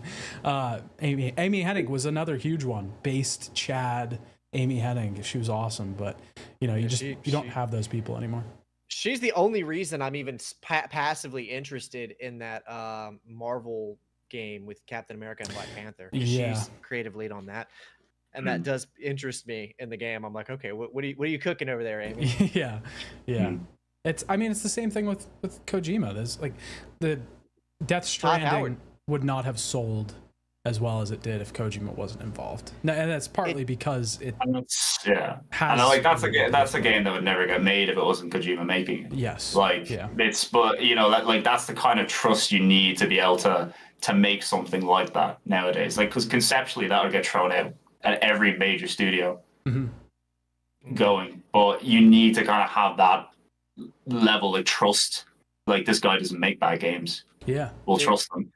It does feel like, so you know, that's the thing, is Sony agreed to that because Kojima was pre-established to have this huge fan base built in and all this. But what you guys are essentially saying is these publishers should invest into finding that guy and taking all of the risk and gamble on that guy, with that guy having no pre-established success. Well, no, that's what you're saying. I'm basically saying they should allow build people who work as a group within that. if it's hundreds and hundreds of people, you're not going to be able to come up with like a consistent identity, a consistent style, and allow people to really grow and flex out ideas. It's literally like a lot of the most important and greatest games that have ever been made have been made by pretty small amounts of people. And I think when you collaborate on a smaller level and you're all on the same page, this is a big part of it. You need to be on the same page. Like you said with the Amy Hennig thing, she was in control of that, but the team she was working at didn't seem to be on the same page. If she had to keep putting in and changing things and being real specific with it, that's, not a recipe for success. But I think... I do want to clarify that those same sources all said she was not why that game got canceled. The game got canceled because EA demanded that it have a multiplayer mode when it was a single player like Uncharted-like game. EA demanded that it have a minimum of a 9 out of 10 aggregate, or the studio would get shut down. EA demanded there's like a list of things I have in my script of all the things EA demanded for this game. That's why it got fucking canceled. Well, there's your answer. Business people need to stop butting the fuck in and trying to change a game into something that they think will make them the most money possible. That's pretty much it. Allow people, just trust people with an idea to make games, People who are making video games, the people who actually put in the work to make the video games, the programmers, the artists, composers, story, narrative, all that stuff. These are the people who should be fully in charge of making the game. And somebody whose interest is in the shareholders and like, how can this game that they're currently making, how can we make more money from this game? What can we add? How can we monetize it, etc.? That stuff needs to be cut out if you want to make the best games possible. I can think of games nowadays that are effectively worse because of stuff that people have put in just to try and make more money from it. Like, did Dragon's Dogma need any sort of like controversy with the microtransactions that were in there? It didn't need that. Doesn't need to be in the game, doesn't make the game any better, but they're there because Capcom's a publicly traded company. They have shareholders to talk to. They're at the meetings with them. They want to know, what are you doing to make us money? And they have to come back with things saying, this is what we're doing to make you money. And they'll be like, oh, what about transactions and stuff? Other games are making money. How, can you put those in the games? And they go, well, yeah, we can't say no. We're not going to tell you no, we don't want to make extra money. You can't tell someone, no, people, the gamers, they respect not having the microtransactions in there, but the business people don't care about you. They see a way to make money, and that's why it's there. So it like EA, like they're notorious for just meddling and stuff very specifically. Dead Space 3. Yeah. Dead Space 3. I imagine Anthem was a nightmare to make. BioWare and EA getting involved, like that whole thing was a shambles, really. There's probably a really good game in there as well, but I just don't think if BioWare had been able to just kind of do their own thing and work that out, I think that would have been better. It's just an example of many things. Like, you could probably go through every major studio and find examples of this. Yeah, but it's petering out a little bit nowadays, thankfully. I think people are starting to, nowadays it's like, is it even worth the backlash of putting this stuff in here? Yeah. Just leave it out and not have it be a thing.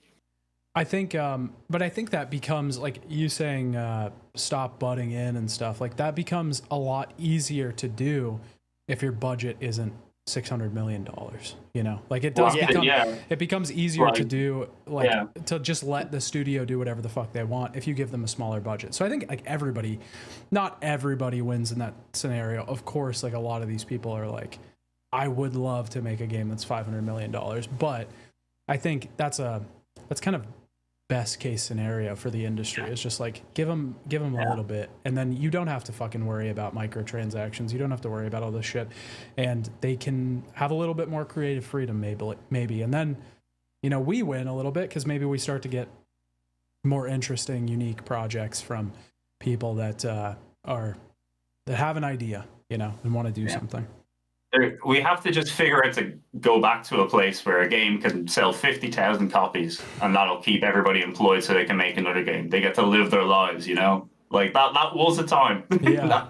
there was a period where that was it. Like nowadays, it's like indie obviously represents that a good bit, but there needs to be something in the middle, I think, between the big companies and the smaller, lower budget games. Yeah, I think, and I've said this before in like a lot of different videos, but I think I do genuinely think, like, if this is something, it probably doesn't plague people as much as it does us, but like if this is something that anybody out there watching is plagued by, like, just play indie games and you'll find some cool shit somewhere.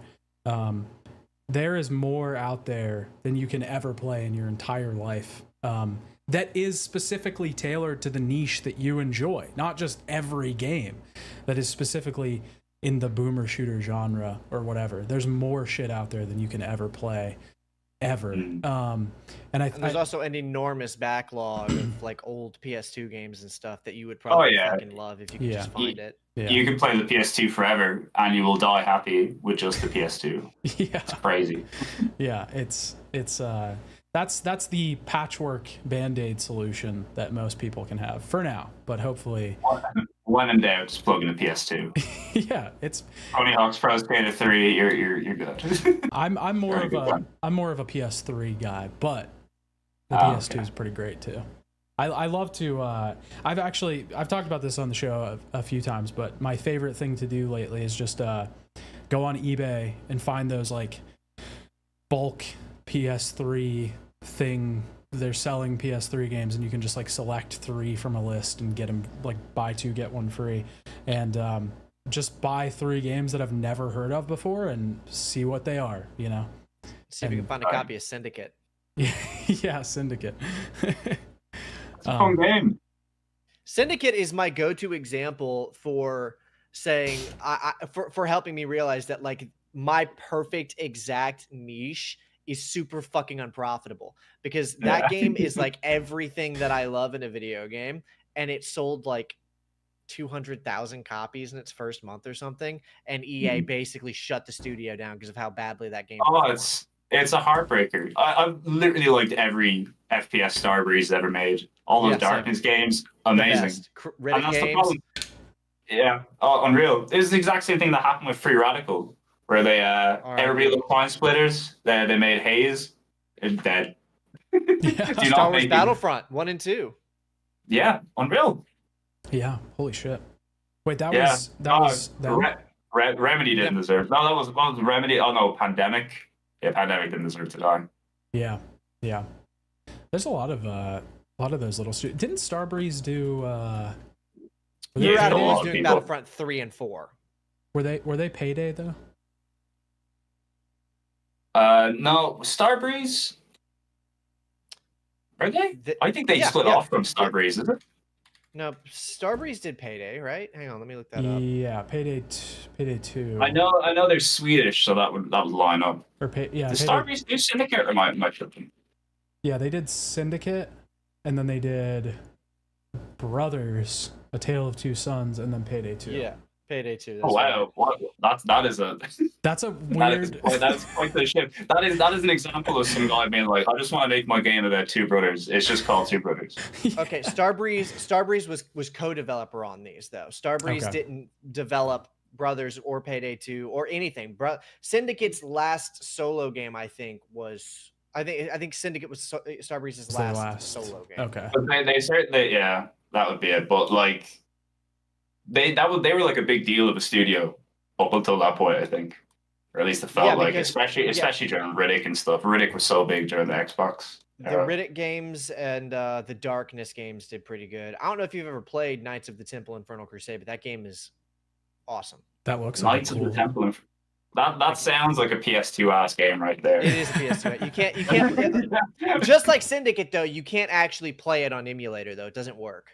Oh, it's like holy crap! I think I own this. This is like like the problem. I buy a lot of PS2 games, and like I said, it sounded like a PS2 game, and I looked at the box and like that looks like a PS2 game. That game is fire. There's a surprising amount of like Knight and Crusader just slash based games. Then the screenshots of this look pretty sweet actually. That's my aesthetic. It kind of that game is my aesthetic. That's my aesthetic. It kind of reminds me of Rygar. Did you guys play Rygar on the PS2? The Rygar on the PS2 is also sweet. It's like a game. God of War style kind of thing. Yeah, but it's real weird. It was like a God of War like ripoff kind of. It was a revival of I think like an NES game or something. Like a Tecmo game. Yeah, it's pretty old. Yeah, but it's real cool though. Anybody who speaks of that Rygar game always has good shit to say about it. It was pretty cool. I remember playing it a ton at the time. There was just so many fucking random ass PS2 games like that. There's like a Nightmare Before Christmas Devil May Cry game on the PS2. Yeah, there was. Which is like Oogie Boogie's Revenge or something. Yeah. Everything got that was a period everybody got a Devil May Cry or a God of War style game for a little Van bit. Helsing. Van Helsing is a Devil May Cry game. Yeah. Yeah, Evan's been talking and it all about works. this. Yeah. Yeah, that game's like Devil May Cry. That game's like the real Devil May Cry 2, actually. I think Van Helsing is the true Devil May Cry 2. Oh, that's sweet. You can just play. There's a whole lot. Yeah. DMC. I was playing Constantine on that as well a little while ago, which was also pretty good. That was a good era for just like gothic, dark, spooky games. Oh, take me back. Well, yeah, I never played the game, but we were just talking about how the Constantine movie is like the best inaccurate. It's the best inaccurate adaptation I think probably ever made. Oh yeah, I mean it's a good movie, but it's just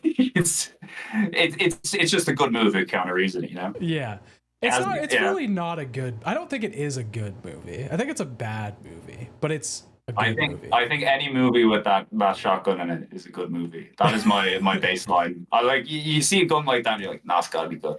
It's gotta be a good movie. I don't like the idea that in order to be considered a good movie, you have to be considered like a good cinema movie. You know, it can be stupid and still be good. That's not what I'm saying. I'm saying like if I was looking at it objectively or like technically, it's probably not.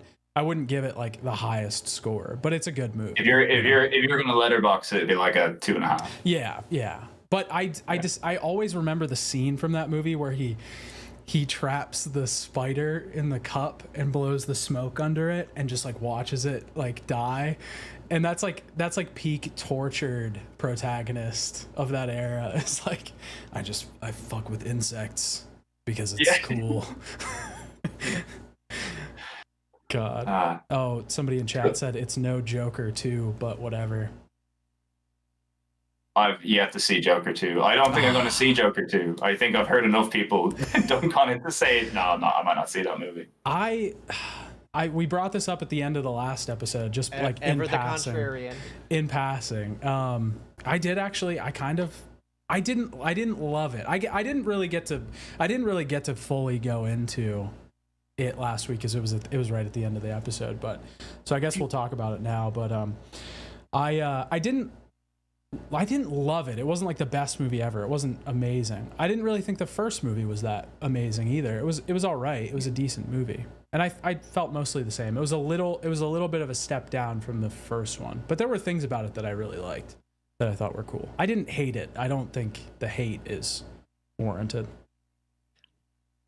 I thought it was just really ballsy to go the musical route, you know, to have that be such a photo. Like that's a really ballsy thing to do. From what I gather, that's like what people. Yeah, that's what people like. You know, it's people are like, oh, you know, Lady Gaga's good. It's just the story's not great. I was on board with the idea of it being a musical from the time they announced it. I thought it made sense because there's several key scenes in the first movie that it's instrumental, but it's just the music. Yeah, where he's like dancing the music, in the bathroom. The music in Joker 1 does half of the fucking story just because it's so important when he's doing the stair scene dance or in the bathroom or getting in the fridge.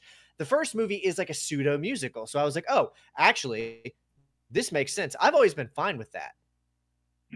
I like the idea of it. I just think like there's always in the back of my mind, I feel like there's a certain sect of, you know, Joker and Batman fans who just would not be on board with that. I don't think they have the idea of the Joker kind of being that kind of movie, that kind of character. They have like a, you know, they kind of hooked into the Heath Ledger idea of it to an extent. Yeah. And that's so wildly different. And I think a lot of people just like musicals might not be up their alley either. You know, there's some people who just would not be vibe with that whatsoever. Yeah. And I think there is like a proponent of fans of the Joker who might not be into that to an extent.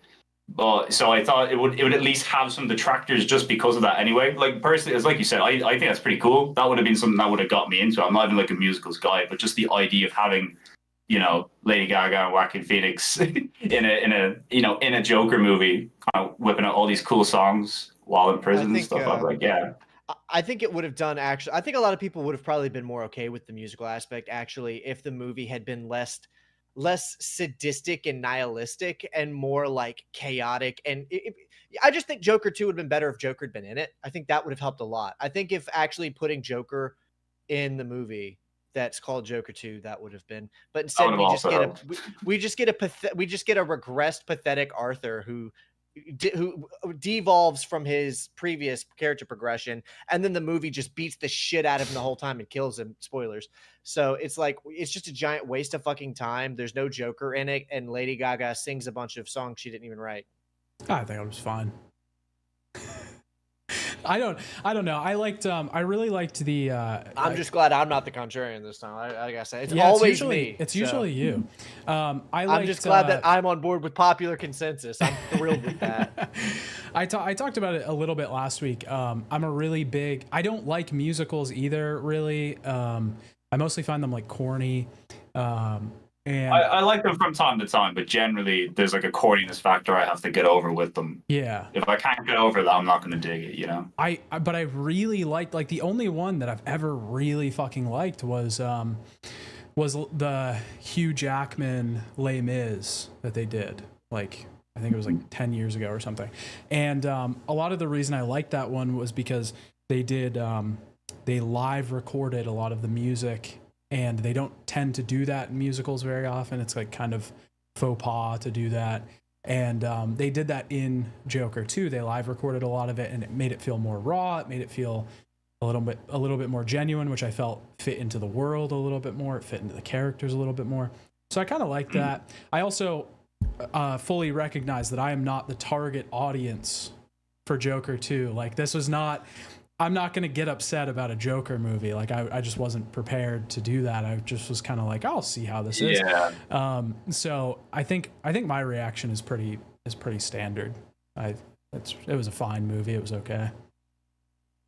I do find I like things a bit more, like, if I have no real if I hear something bad about something but I'm not invested in it, and then I watch it, I don't really see what the problem is. But then again, that's the whole thing. If you're invested in it, if you know the backstory, you have stuff that you can, like. It was like if I went to see the Joker 2 without seeing the first movie. Yeah. I'm not sure many people would do that.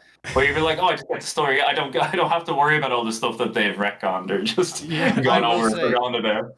It feels like Hollywood, and honestly, just in general, like content creators. I don't mean like YouTube. I mean people who create artistic content.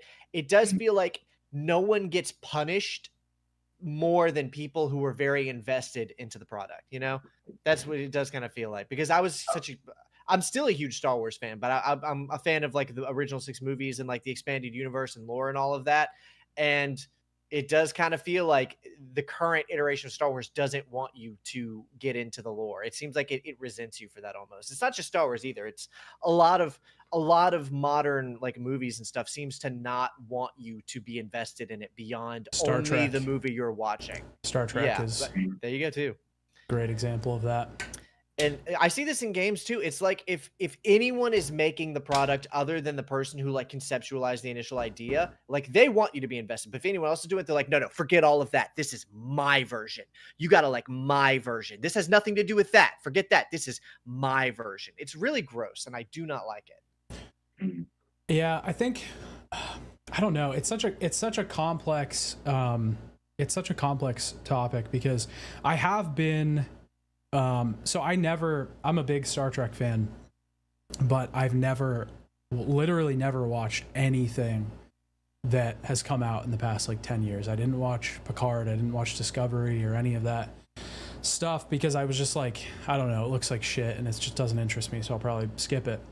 But like for some reason I just got on a weird kick the past like few weeks, and I started watching Picard, and I think the biggest thing that happens with that stuff is that like it's not even necessarily that they are trying to do their own thing. It's a lot of the time it just feels like they completely misunderstood why people like the original product.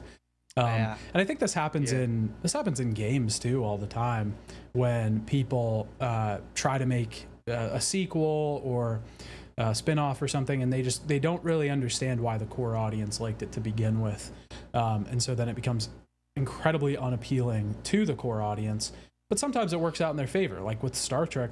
Those new Star Trek shows, like those do well enough to keep getting made. There's like tons of seasons of them and shit. Like there is a new audience that they've found of people that are like, wow, this is cool. But it's probably not the people that like the original. Did you, as a Star Trek fan, did you like the 2 movies that they did with like Chris Pine and all that? They did 3 actually. And I like the first 2. I never seen the third one for whatever reason. I've seen all 3. I didn't like the third one, but the fact that I liked the first 2 is actually the point I was going to make. Did you like those 2 movies? I actually liked the third one the most.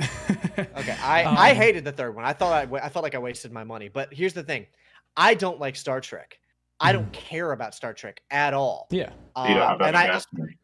Yeah, and I know the first 2 movies aren't really liked by the fan base, particularly the second one, which is the one I like the most. Yeah. So I saw those movies. I was like, I like those movies, but I don't really tell very many people that because I recognize, ouch, the fact that I like those movies is probably not good. I'm in the same boat. I like Star Trek. I'm not like a hardcore fan. I haven't watched all the series and stuff, but like I enjoy it, and I wanted to see the movies, and it was similar. I liked the first, and I liked the second one even better. I thought it was just like a cool sci-fi movie at the time, you know? Yeah. I probably shouldn't like it though, right? Because I don't like Star Trek. So maybe that's it. You know, maybe that was the Star Trek for people with no prior investment in Star Trek. You know, like I mean, everybody knows like classic Star Trek. They have in their mind. You know, you've seen episodes over the years, so you kind of have an vision in your head of what Star Trek is. But that movie for me was like, yeah, that's kind of like what I think Star Trek is, but zhuzhed up to 2000s, you know, AAA blockbuster level. Yeah, well, it's fine. Like I don't really particularly like. Well, I like those first 2 movies. They're fun. They are fun movies, like in a certain regard, and they're fine. They're not Star Trek at all. Like it just does not kind of fucking. Problem, though, it doesn't feel like Star Trek at all. I don't care. They did well enough. They found a new audience, and those people liked it. So whatever. I can go fucking watch TNG or TOS anytime I want. Yeah, it's still there. Well, I do care. remember because my brother loves Star Trek. Like he loves the original series, and he didn't really ever love the Next Generation, but he was a huge fan of the original series. Because I remember we saw that first one, then we saw the second one, and I liked it, and he didn't. Yeah. And I was like, but you're the Star Trek guy. Why didn't you like that? That was really cool. And he's like, yeah, but that wasn't Star Trek. That's I think I was more it. annoyed when it first came out, but now I'm like, oh, whatever. It's fun. It's people like it. It doesn't matter. You kind of chill over the years. You know, it's like what's happened to the prequels. You just need to wait for something worse to come along. I always hate something like that. Well, there was like a 3-year stint as from my teenage year to my younger adult year that I didn't like the prequels, but it's just because I hadn't seen them in years and I got gaslit into thinking that I didn't like them.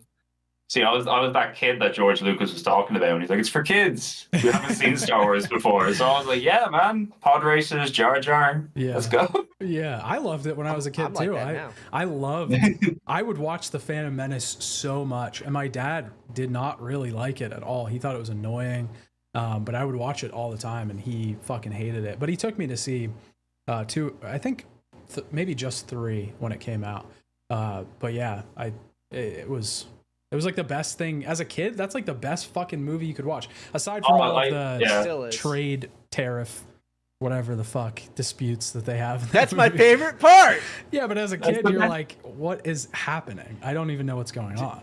My girlfriend and I, we watched Revenge of the Sith earlier this week. It was her first time seeing it since 2005. So we went and saw Phantom Menace in theaters when they re-released it, and then we watched Attack of the Clones. And before we watched it, she sat down. She's like, "Okay, explain to me what's happening. Like, who is fighting who?" And for like 5 minutes, I tried to explain to her the lore of the Trade Federation and the Separatists.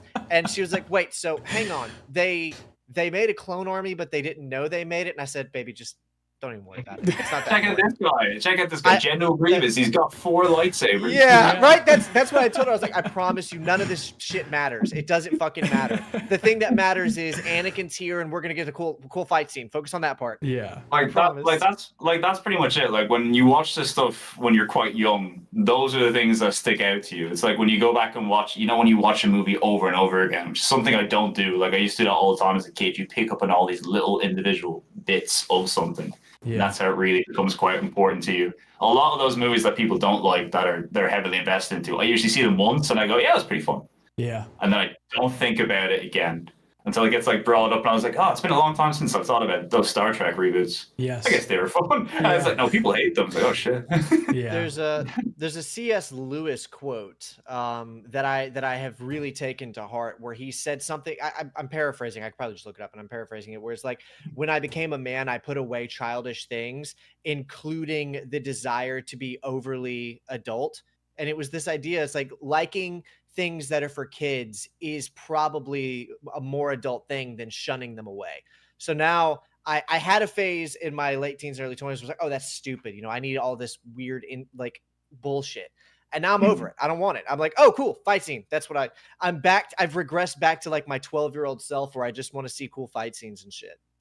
I'm back to that. Well, everybody has their fucking like high school, college years period where you think you're smarter than everybody else and you think you're too good for understand everything. Yeah, You can. The secret is to learn that you can just like both. You can like really highbrow, conceptual, well thought out stuff, and like just enjoy stuff that doesn't make a whole lot of sense but looks really cool. Mm-hmm. Sometimes looking really cool is the substance, you know. Yeah, there's a middle ground somewhere in there. I think that's Here's the exact quote is, when I became a man, I put away childish things, including the fear of childishness and the desire to be very grown up. That's the actual C.S. Lewis quote. It's my favorite writer.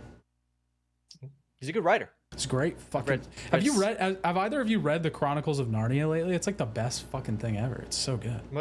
Not recently. Never read the Screw Chronicles of Tape Narnia. Never? I read the Screw Tape letters most recently. Never. I've only seen Chronicles of Narnia, the movie. Now it's terrible, you know. It's like it's like between those. It's like I can either read Lord of the Rings or I can read the Chronicles of Narnia. And realistically, like I'm at that period in my life now where I'm going back and trying to read classic literature. Like, you know, like the greats. Like they're greats for a reason. And almost every time I read something, I'm like, "Well, that was pretty great."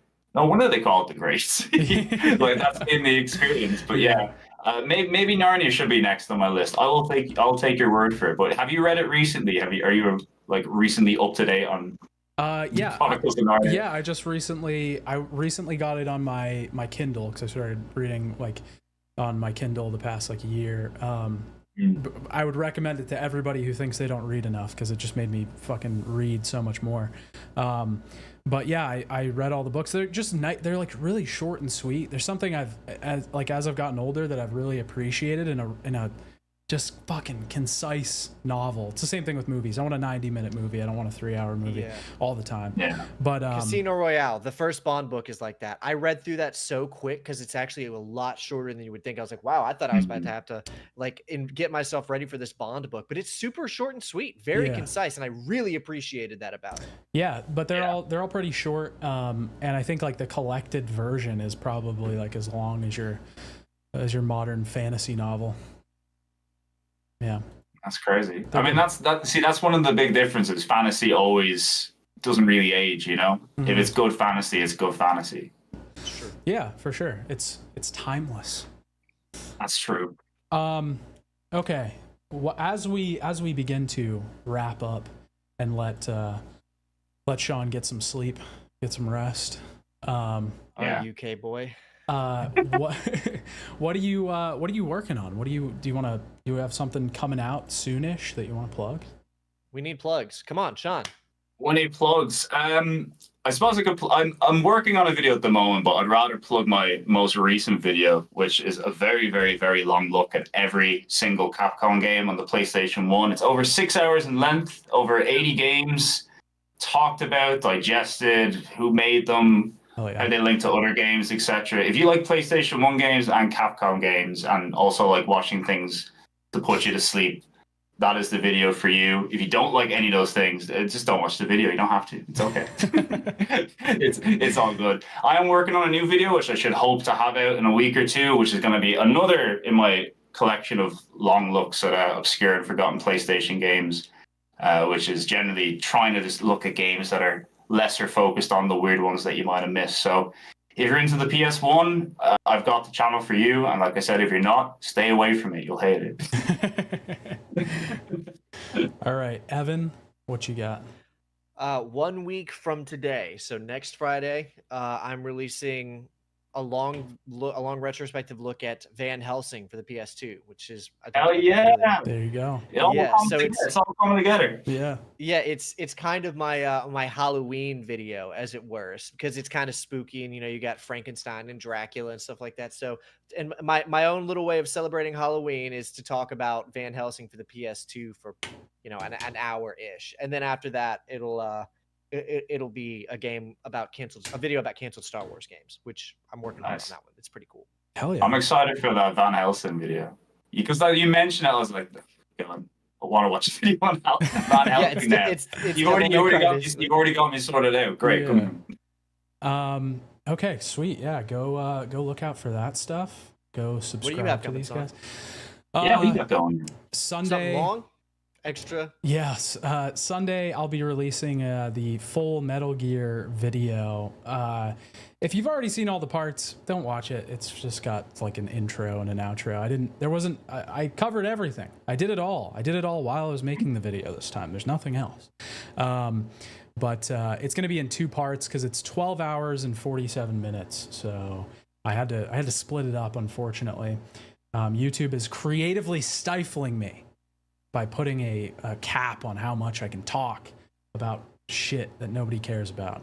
And then the week after will be Death Stranding. That's finally, I'm gonna finish editing it tonight. As soon as we're done, I promise I'll get back to work. You don't have to. Boy works hard. Hit me. I will do it. But yeah, and then next week, Friday, 7 p.m. Eastern Standard Time. We'll be here. Assuming my computer doesn't crash. Yeah, assuming you don't make any more inflammatory comments about the D&D. Forgotten Realms. Yeah. Wizards of the Coast. No. Bye. See everybody. Bye.